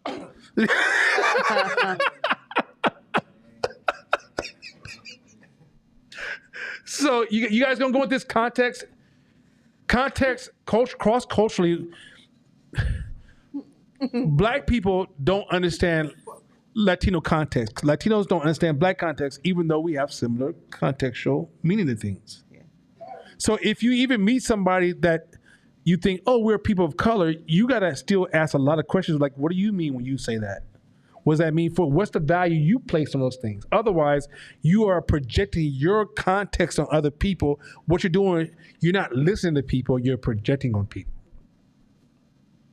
So self-honesty, admitting your weaknesses, saying, okay, I'm weak, I suck at this, means that tomorrow you have a chance to be great.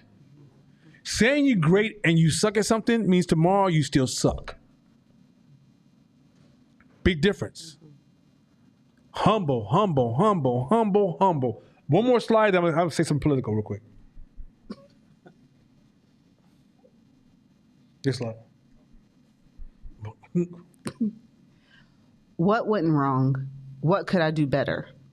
Monitoring your own performance allows you to see patterns that you simply couldn't see before. This type of analysis is painful for the ego, which is also why it helps build a circle of competence. You can't improve if you don't know what you're doing wrong. And when they say keep journal, if you're making high level decisions, so for example, let's say you have 3 pinpoints. Every time you make a major decision, create a diary for it. I'm not playing. This is not a cute thing. This is a very serious thing. Because you got to see your thought patterns and learn to see the version of you that you can't see. And when you learn to see the version of the person you can't see, you almost know what your script is going to be when certain things happen in your life, time and time and time again. I want to say something very controversial, and some of y'all, if y'all saw, turn your computers off, because I'm not talking to the softies. Some of y'all hella emotional. It ain't me, it's you. Some of y'all hella sensitive. Put some Michael Jackson on when I finish when I say what I gotta say. Do y'all know the history of liberals? Been around, I think, since the 1600s. That's changed a lot. And there's multiple versions of liberal culture. Did y'all see what Martin Luther King and Malcolm X said about liberals?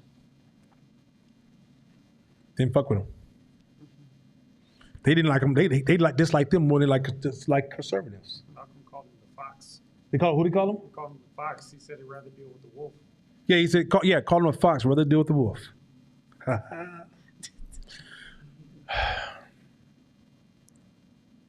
Y'all know social justice is a white liberal movement, right? Liberals have been fighting for a position for quite some time. And white liberals have these concepts that you guys probably should take some time and learn, because it ain't what you think it is. There's multiple layers to it, and they just keep changing and keeps getting hijacked by popular culture. When I was coming up, in order to be conscious, a leader in the conscious community, you got to do a lot of studying because life is complex. Black folks are hella complex. It's multiple layers of black folks. And there's different variations and different things they have to offer, which is actually a strength for our culture. Social justice got shit. White liberals was just as racist as white, well, they was worse. Because they act like you're a friend, but they ultimately use you to their benefit. And they project upon you. They do this thing called the helicopter view. Helicopters want to look down upon you, and I don't understand the context of what happened. I say, this would be good for you. But when you get on the ground level, you realize, it's toxic for you. It's very destructive for you. Do I believe that blacks, Latinos, whites, and gays can get along? Absolutely. Do I believe the methodology we use today is going to ever work? Fuck no.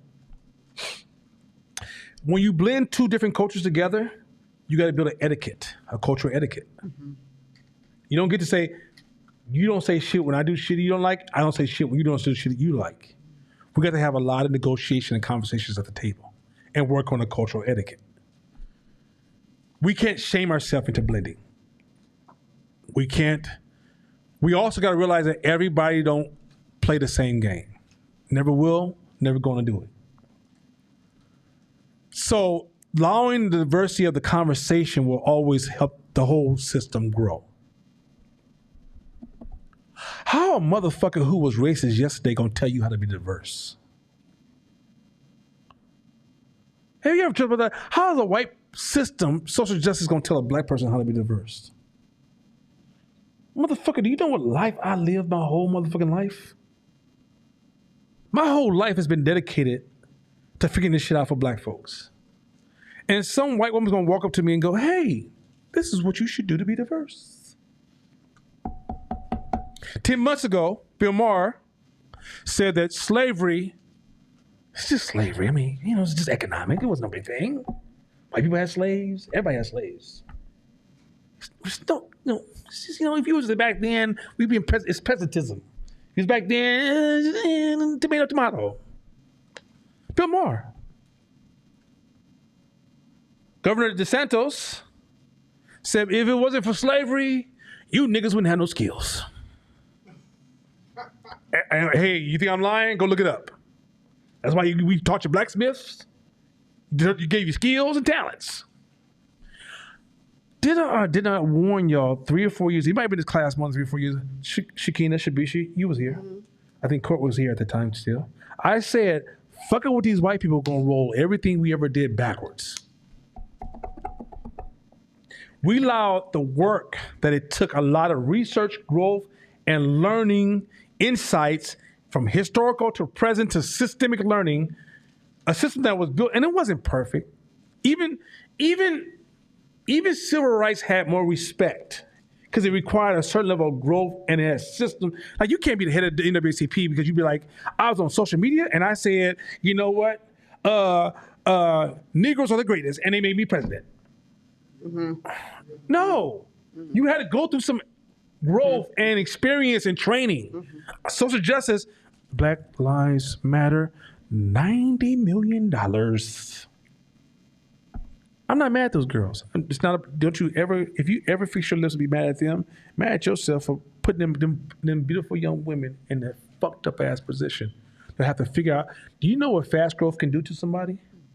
Let me help y'all understand what fast growth is, because some of y'all at home don't understand fast growth as a business. We're gonna go talk a little business too.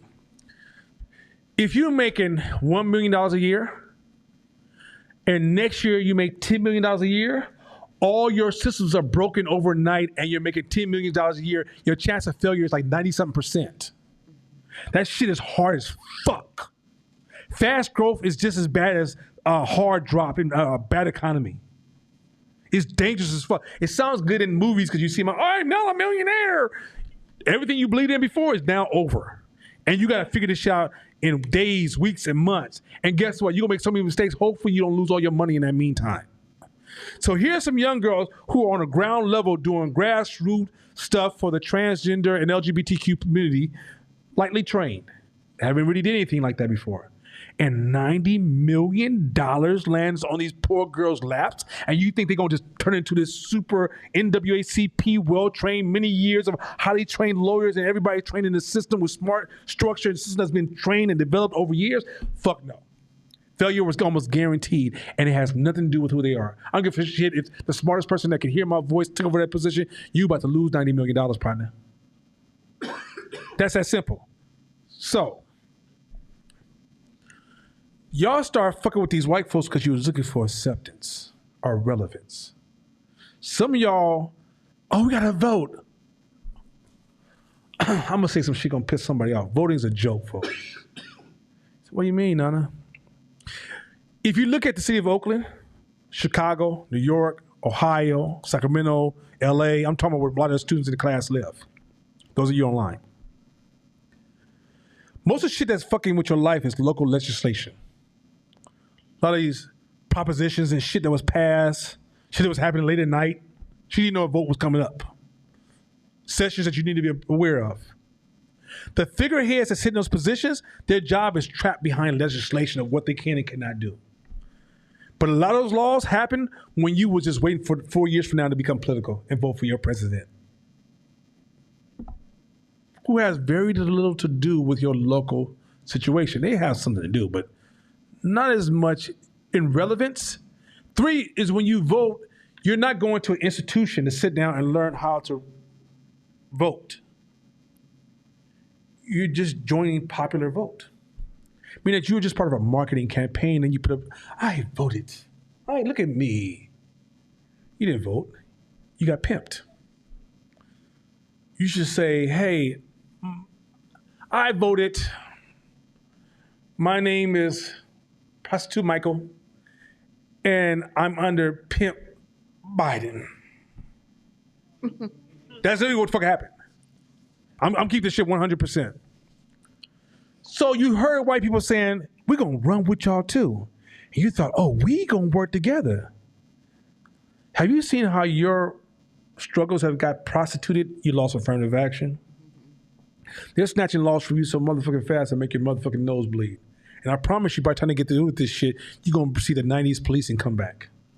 Because they're running campaigns every day about, oh my God, these niggas out of control. This is, if you got your kids, I'm using that word in context because that's how they're coming at you. White folks aren't going to ever save you because that's not on their agenda. It's not a bad thing. Don't get mad at them. You should save me. No, if you realize you're not a slave, they shouldn't save you. But if you're a slave, you always talk about, why don't slave master feed us more? Why don't he educate our kids better? Why don't he give us a hospital? The reason I created a Black entrepreneur class so we can take ownership of our own environment and become responsible for our own world. And once you take on responsibility, some of the shit you don't like white people before, you're going to realize you got to become that way too to protect those resources, to protect the future generations of people. The game changes. Black people, buckle down, get ready for this storm.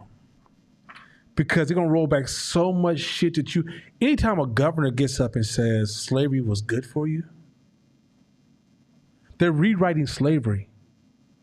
Liberals are turning around and trying to shrink slavery. Do you understand slavery is also Jim Crow sharecropping, which is also the police system and black folks going from 5% of the prison systems in the 1960s to over 50-something% of the prison system by the 80s and climbing to becoming the dominant group in prison? Which is a slave-based system because once you go to prison, you officially are reverted back to slavery. And I don't know if you guys saw Who Cloned Tyrone. The girl said, the schools are fucked up. They was doing her hair. And she just, but it's okay. But then you think you're being revolutionary because you join white people concept of social justice. There's hella responsibilities that need to be taken care of. A lot of them in our community. A lot. First, you got to take care of yourself. Don't go out there please, tomorrow, don't start marching up and down your goddamn street to the only person with a sign because you think you're doing something. Go build a world that has the ability to influence others to do amazing shit. You don't need to control other people, you just need to be influencing other people. You need to be a bright light around people. You need to produce. And as you produce, you inspire other people to produce. But also understand the areas in our communities that are suffering. You don't control your food. You don't control your housing. You don't control your education. You don't control that shit. Stop talking about what somebody needs to do for you. But we pay taxes. Okay, let me fuck you up a little bit. Yes, you pay your little punk ass taxes. But you're only 14% of the society. So if somebody comes into power and you got to focus on the majority, you're back to where you started. You're the minority. But if you do for yourself, I'm going to get into this probably next week. I'm going to talk about how is it we got more human beings on the earth and more prosperous people than ever before. That only makes sense, right? Because now when you had 2 billion people, we had higher poverty. If we had 8 billion people, we have lower poverty. What changed? I'll get into that next week. It's so cool because even when we talk business in the black community, we still talk about business from 40 years ago. Business is somewhere else right now. This is the reason that we can take more people and we can grow the population and economically take care of all these people because all the systems have changed and all the models have changed and how you should move change. And we still looking at old ass systems damn near back there with Henry Ford type ass systems.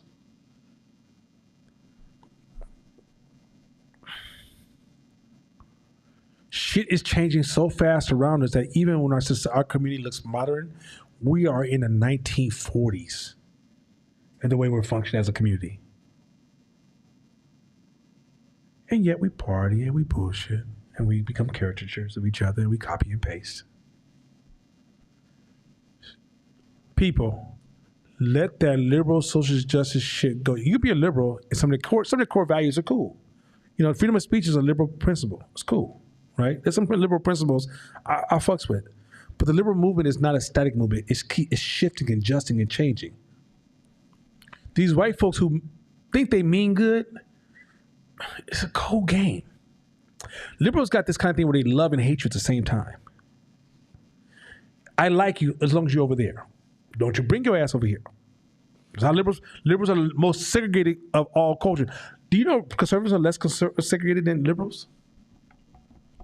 Yes, the liberal who says, no, I think Tyrone was telling the truth and I'm going to stand with him.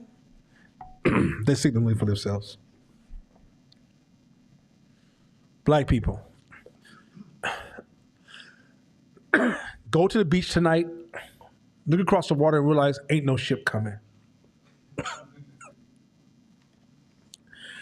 The ship is you. You got all the skills that God ever needed to give anybody. What's holding you back is what you don't know. Applaud yourself if you're in hope, because that's what you're doing. You're attacking the invisible of what you don't know. Shouts out to you.